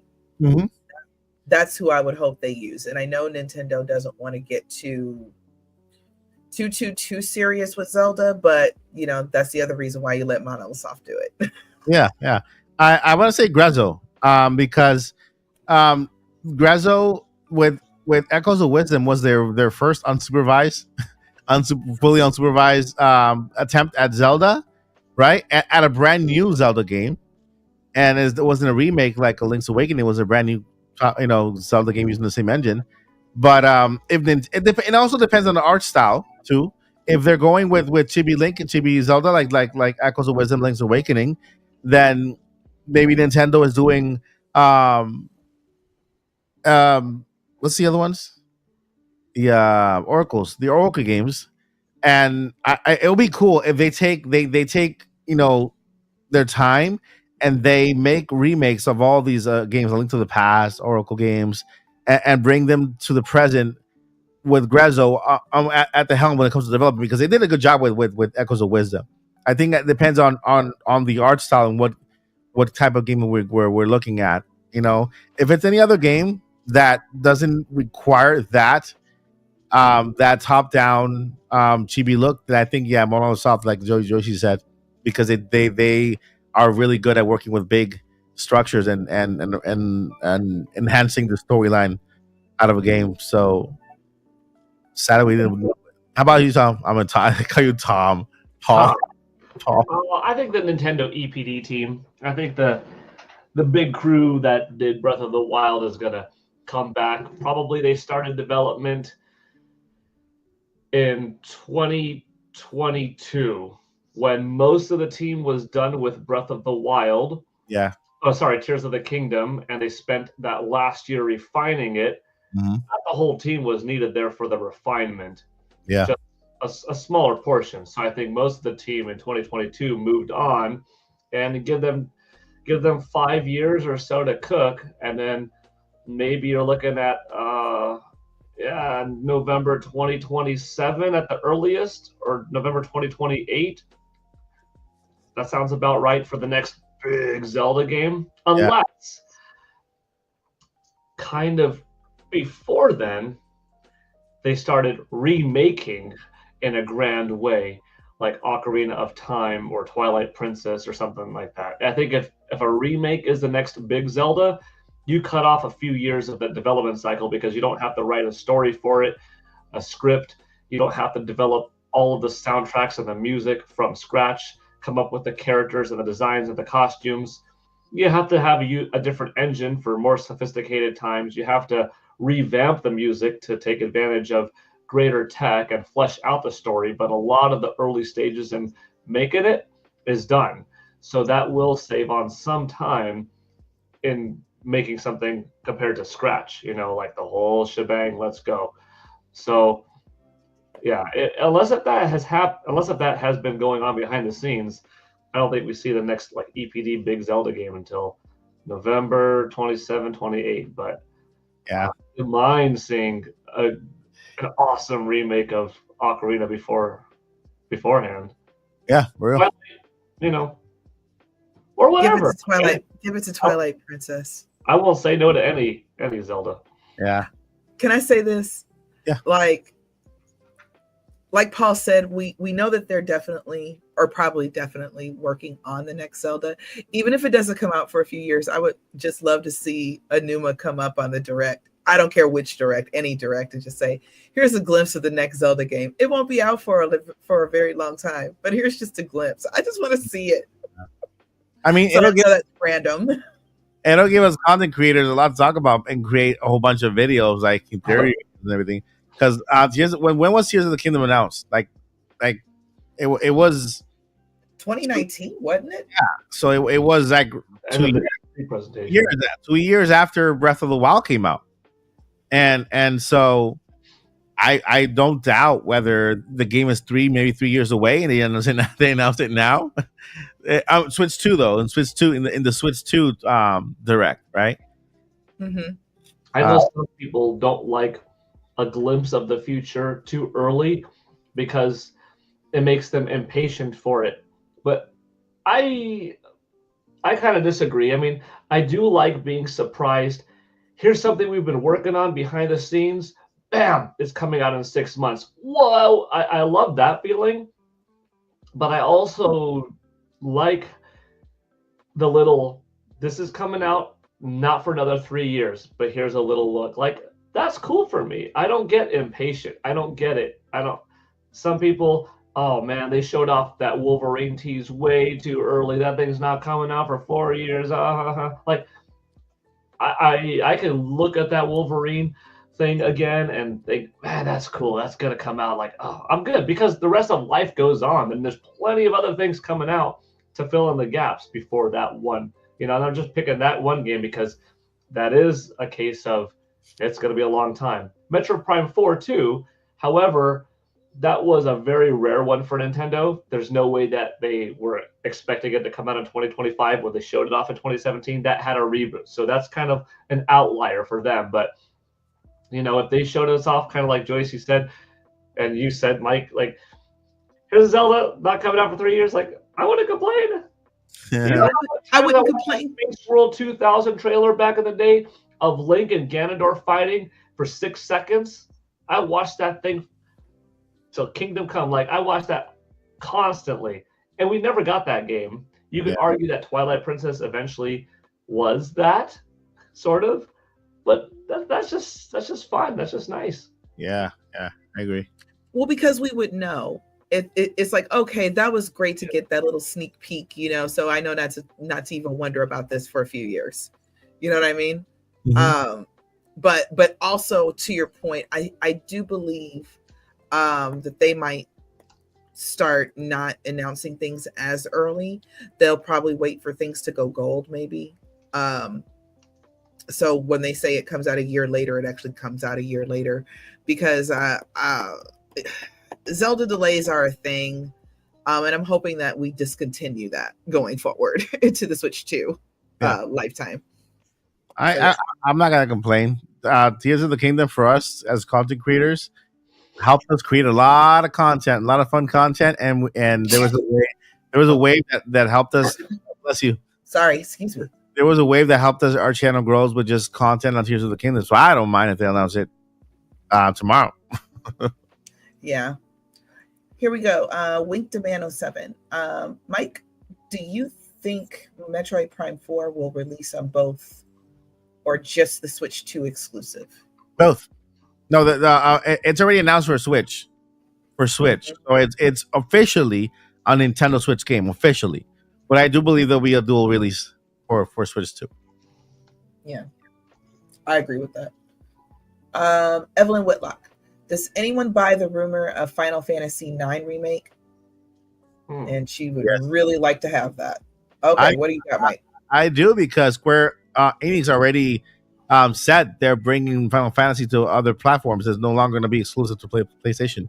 So Switch 2 is there's already rumors that it was already running Final Fantasy remake on the devs unit. So that's for Oh, sure. really?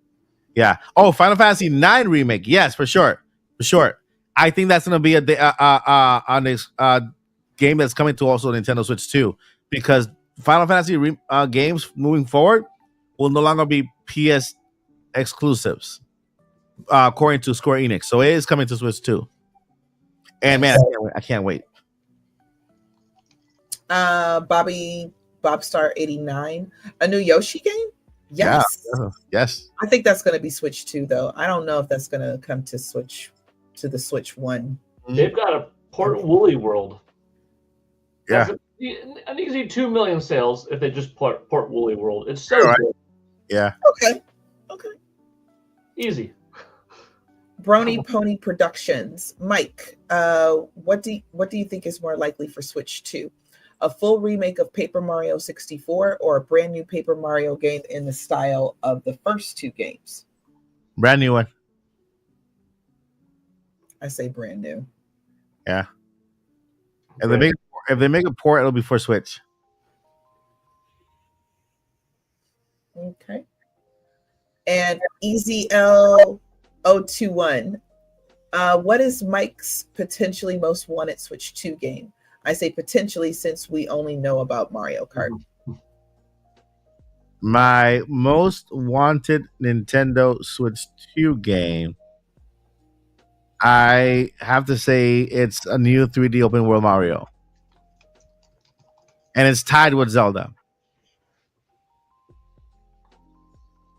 That's my most. Zelda's always my most wanted game. I still want another Zelda game. I just got one. I want another one. I just got a taste of open world Mario with Bowser's Fury, and that's the way it's always been. I think that's the way it feels like it should have been played, right? And then if that's just a little taste, 120 cat shines, which is the same as Mario 64, it's kind of like the same length. Something bigger, grander, right? Where Mario can not only go Mushroom Kingdom, but they can go to the Flower Kingdom as well. Have like different kingdoms within that entire world. So it'll be awesome. And then also from EZL021, Joycey, will we get something Zelda this year? I know Nintendo wanted to do something Zelda every year. We suspect there's rumors, of course, but nothing really concrete. But we suspect we're going to get something Zelda this year. If we don't get Wind Waker or Twilight Princess, if we don't get any kind of even a Zelda spinoff or anything at all Zelda this year, then I believe we're going to get an update on the movie. It might just be something very, very, very little. All we have to do is just see the Master Sword in live action, like real quick, and the crowd goes wild. So, so that'll be a thing. And we got Brony Pony Productions. Question for Mike. Mike, have you heard the rumor that Nintendo is making a Smash game that brings back every character again, but only will have 55 stages? How likely do you think that rumor is? That's kind of specific, actually. I mean, I don't think it's too far fetched because when you bring over so many characters, how can you go back? Like, how do you go back to the mainline characters? I think you have to start where you left off and make it bigger than that, and just kind of build upon what already Smash Bros. Ultimate is, right? Bring something different to the mechanics of the game. Only 55 stages, I don't know, but the fact that bringing back characters, it has to be. They have to do it because they have to do it, or working on another system where they introduce new characters, right? Brand new characters. Knowing that Smash Bros. Ultimate has these type of characters, which, by the way, it's a backwards compatible game for Switch 2, so those characters are still there. But then start a new Smash and give you an amount of slots that need to be filled so that they can continue over time introducing new characters that didn't make it into Smash Bros. Ultimate, right? and then maybe have some kind of feature where you can actually bring back some and fight with characters.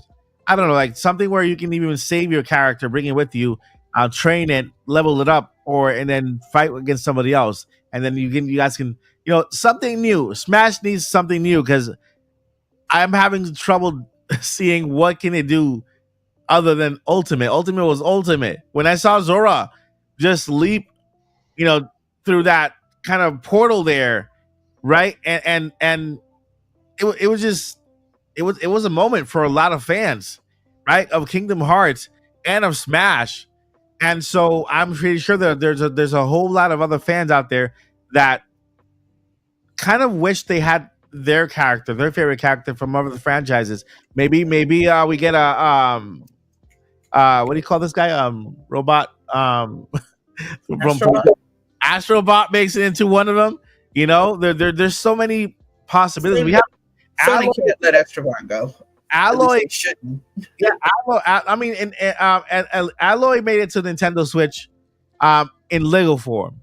So Alloy could be a good fighter to add to Smash, right? She's tough. True. She has her weapons, and so I'm telling you, I'm with bringing all the characters, but I'm also with bringing something fresh and new to the game, where they introduce even bigger fighters, people that characters that you literally unexpect or even couldn't even see on a Nintendo platform. Smash is one of the most exciting franchises because of that, because of how they've opened the forbidden door already and brought in characters that are first party for other platforms. Like I can't wait. I really can't wait. I don't know about the rumors. I do see them coming back, but I'm excited to see what they come up with, because they already kind of did the best they could with Ultimate. Okay, so another question from Brony Pony Productions. Question for Joy CJ. What would you rather, or excuse me, who would you rather see play as Link in the Zelda movie? Tom Holland or Timothy Chalamet? Or do you think another actor would fit? So this is my personal opinion. This is what I think the winning combo is. Let's say we get kind of a straightforward story and it's, Link meets Zelda and they have to beat up Ganon or whatever. Let's just say that's the story. I would like for Link and Zelda to be unknowns, or, not as well known people.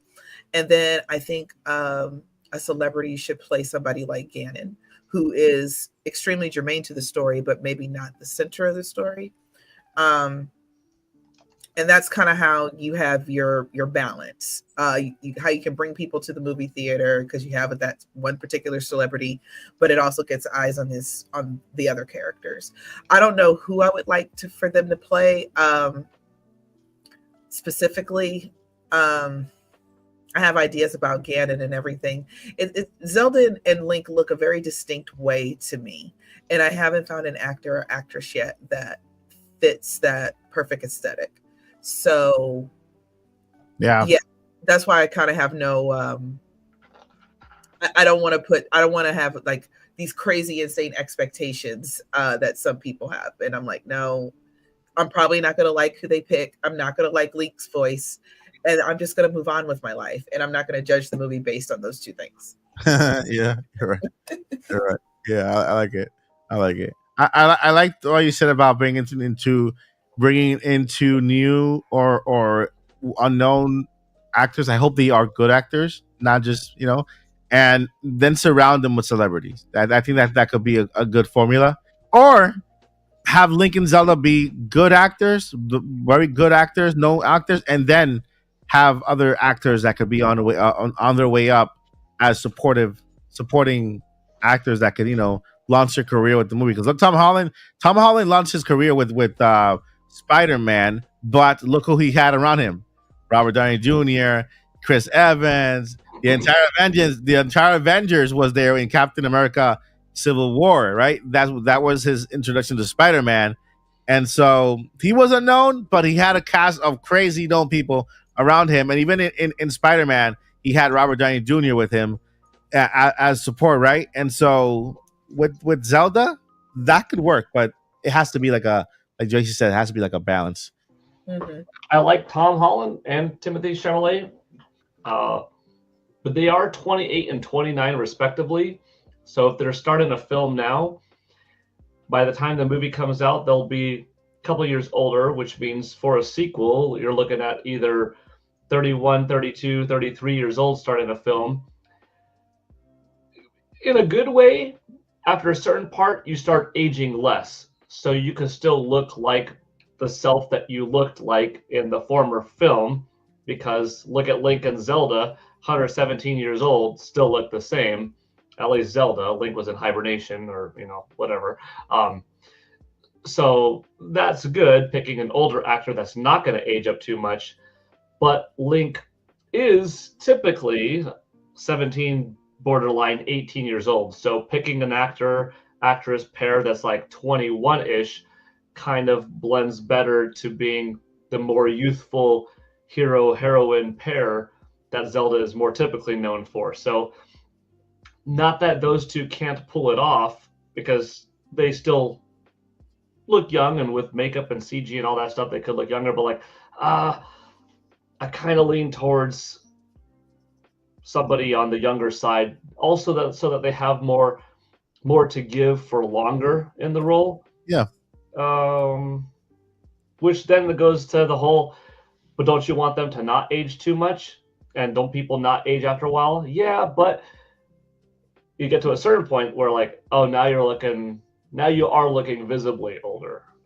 Yeah. You reach that next bump, not looking old, but older. But I don't know.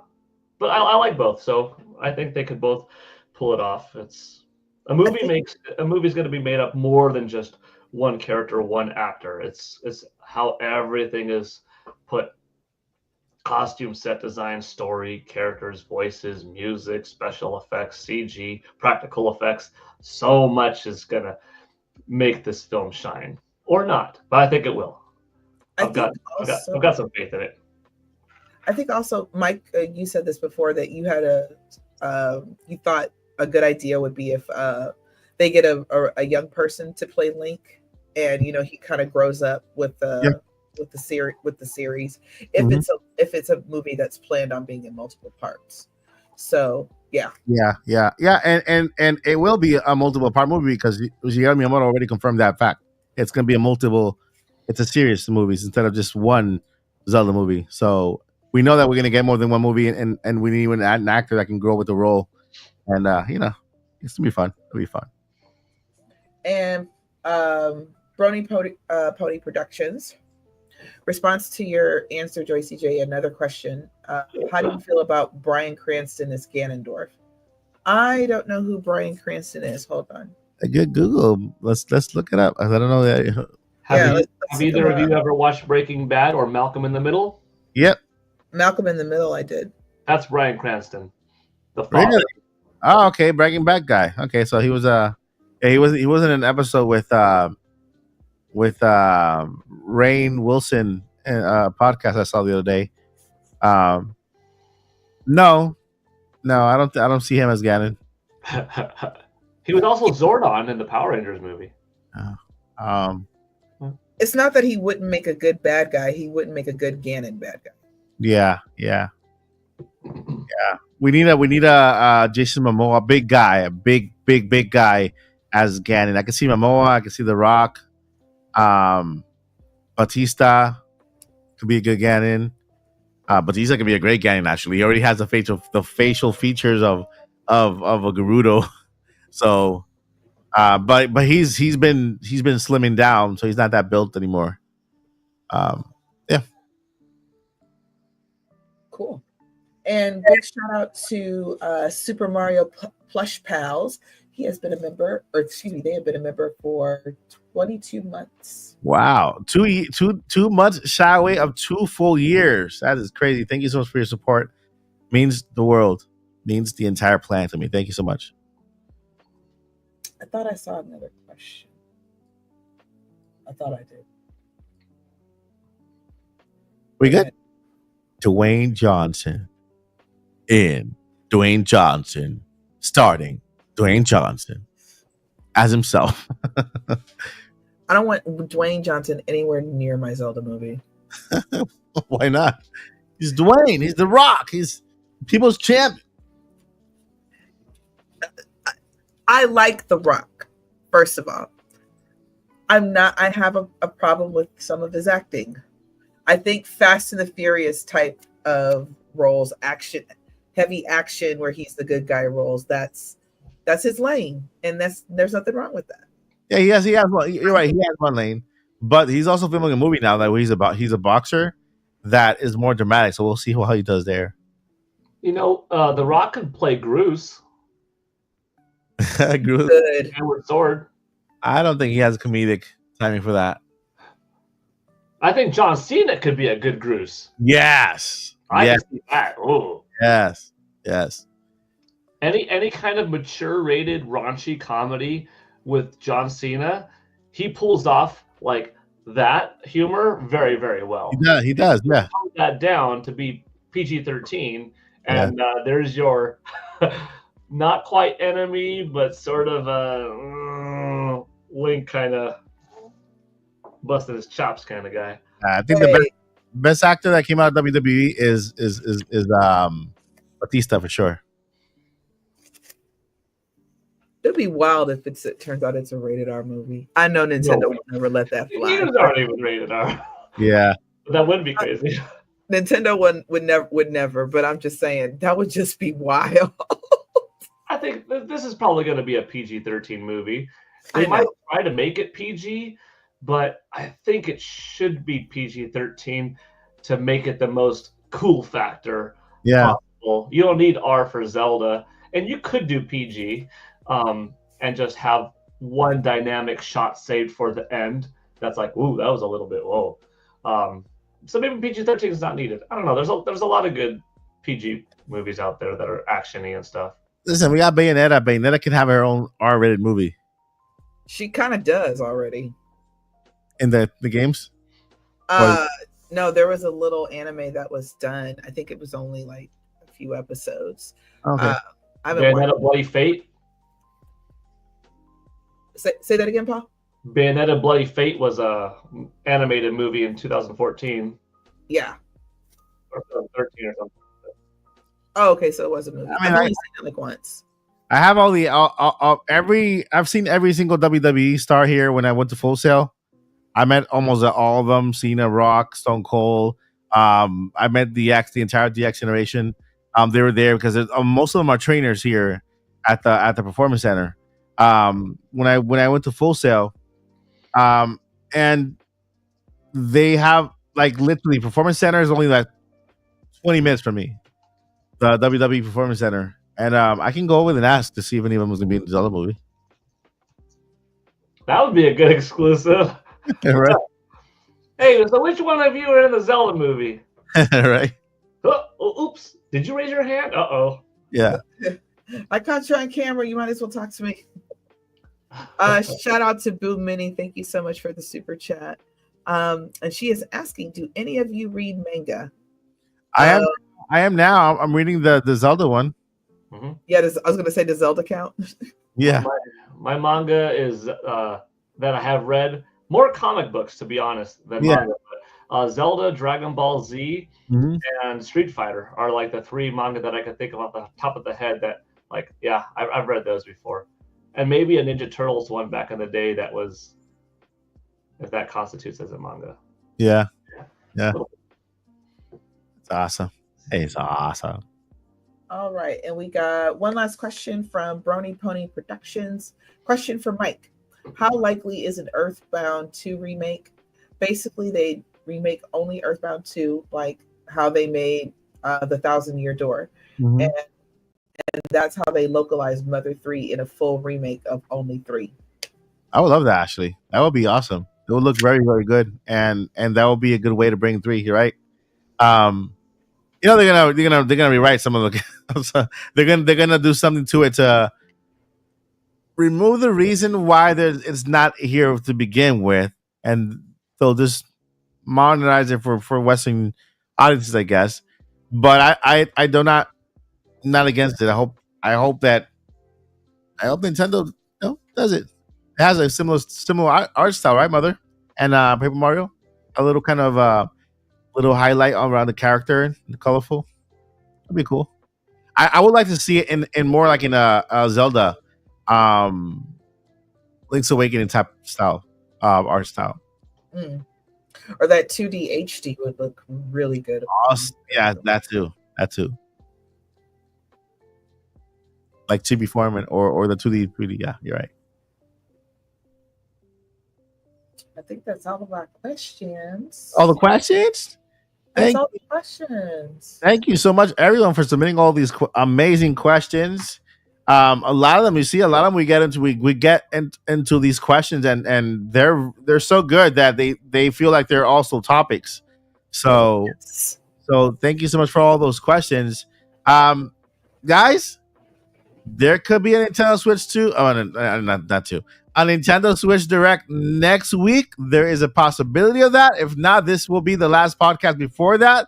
The next podcast will be the reaction podcast for the Nintendo Switch Direct. If we don't have a Direct Switch 2 Direct, then we're turning next week into Zelda week. Okay? Woohoo! So we are, for the first time, talking about Echoes of Wisdom, of the wisdom, The wisdom. and talking about details of Echoes of the Wisdom. Okay, so if you have started the game, have not finished it yet, you got till next Friday to finish it and join our conversation, because it's going to be our first ever full Zelda. Well, not first ever, second ever second. I'm For the first time in a long time, we're gonna just be talking about Zelda. We're gonna talk about Zelda of the Wisdom and just break it down. We're gonna break it down. It's gonna be good. It's gonna be awesome. We're gonna have fun. We'll show the gameplay and stuff like that. We'll put some gameplay on. All right. So that's next week. And another announcement for the podcast, by popular suggestion. You guys have suggested it. Like literally over 20 people messaged me asking me the same exact thing, is because you guys suggested it. We're doing it. Did we agree on the last Friday? Or is it like, what did we agree on? It was last Friday? Last Friday of the month. Okay. The last Friday of the month will be topics, tournaments, gameplay, playing against each other. We might even bring you guys in to play if the game calls for it. Like, for example, if we play a game like Splatoon, a certain amount of games we play against each other. If we play Fall Guys, on the other hand, then you guys can join in and play with Paul, Joycey, with Lily, with Zach, and I here on the podcast. So every last Friday, it's game night, guys, on the Nintendo podcast. Game night. Oh, should I say that again? Because the pug was hogging all the attention, Paul. Sorry, Pokemon Fan 33 requested that I bring Peach on screen. I'm just messing with you. So yeah, I will repeat that. Pug, and the pug will be here too. The pug will be the one of the new co-hosts. So every last Friday, we'll on the podcast is game night. Game night. All right. So we'll be playing games against each other, tournaments and stuff like that, and maybe we'll do some prizes or some dares to the loser or to the winner. Who knows? We'll make it fun. All right. So without further ado, let me go ahead and find my music here. Let me look at the. I think I have it this time.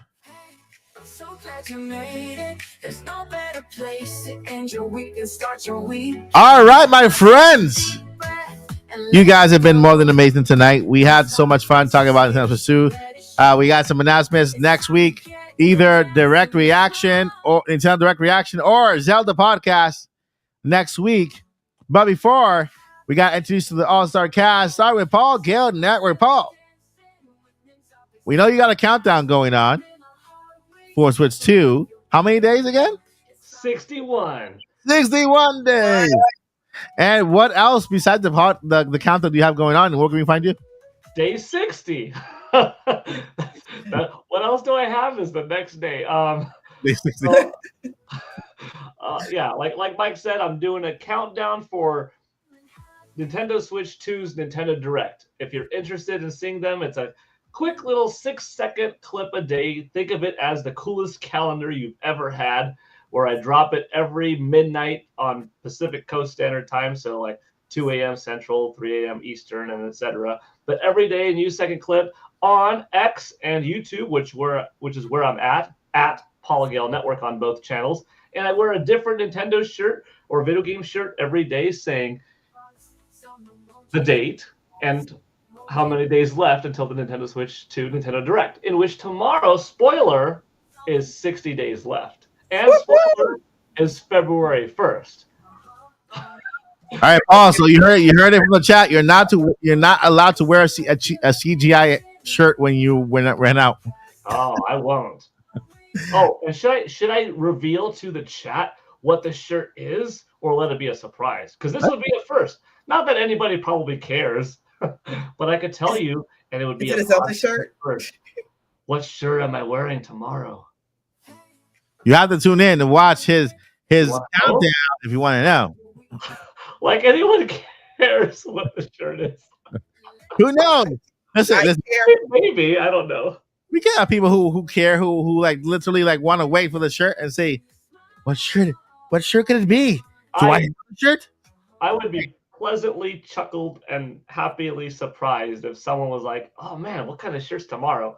That would make me kind of happy. Listen, Paul, what you gotta do is just drop a link in the chat every time you read a new shirt. Drop an affiliate link to where they can get the shirt. You know. Oh, there you go.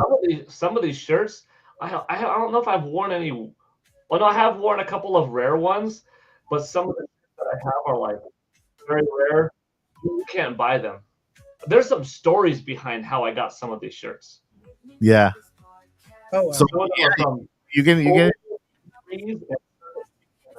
them at these old A3s. All right, so you can share that. You can share that in the comments of that said clip. That way, people can like, hey, the shirt. You want to see the clip? There's a story in the comments. There you go. There you go.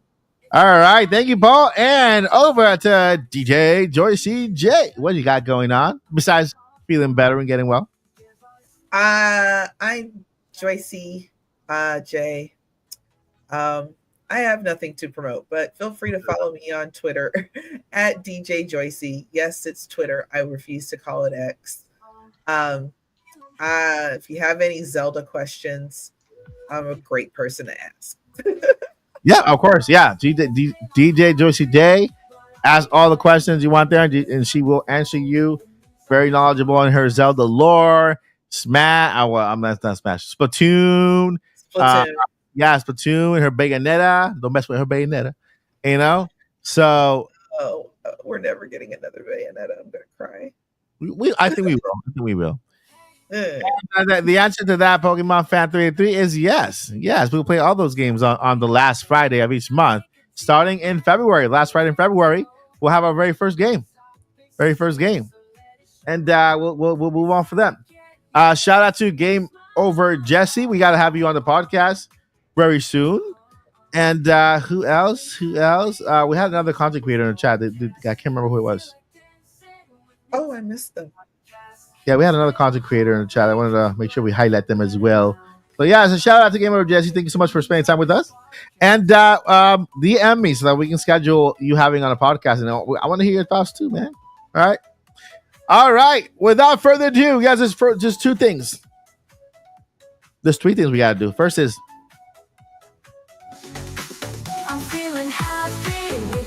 this is the Britney. The Britney. It's something. The Britney. Never give up. Some emojis in the chat. If you're happy, some emojis in the chat. Some emojis. Where are those emojis? I don't see any emojis in the chat. Come on, where's the emojis? Give us some emojis in the chat. Some emojis in the chat. If you're happy, some Spamming. emojis. Go ahead, spam emojis, spam. I'm feeling happy. It means of this podcast. We got cat emojis. I didn't even know we had those. All right. Never give up and Journey on. journey on. Our body is ready for Switch 2. Oh yeah. So ready. Where is the end thingy here? I'm looking for the end. The end is nigh. the end is nigh. The end is not near. I was fine. I was fine. The end button.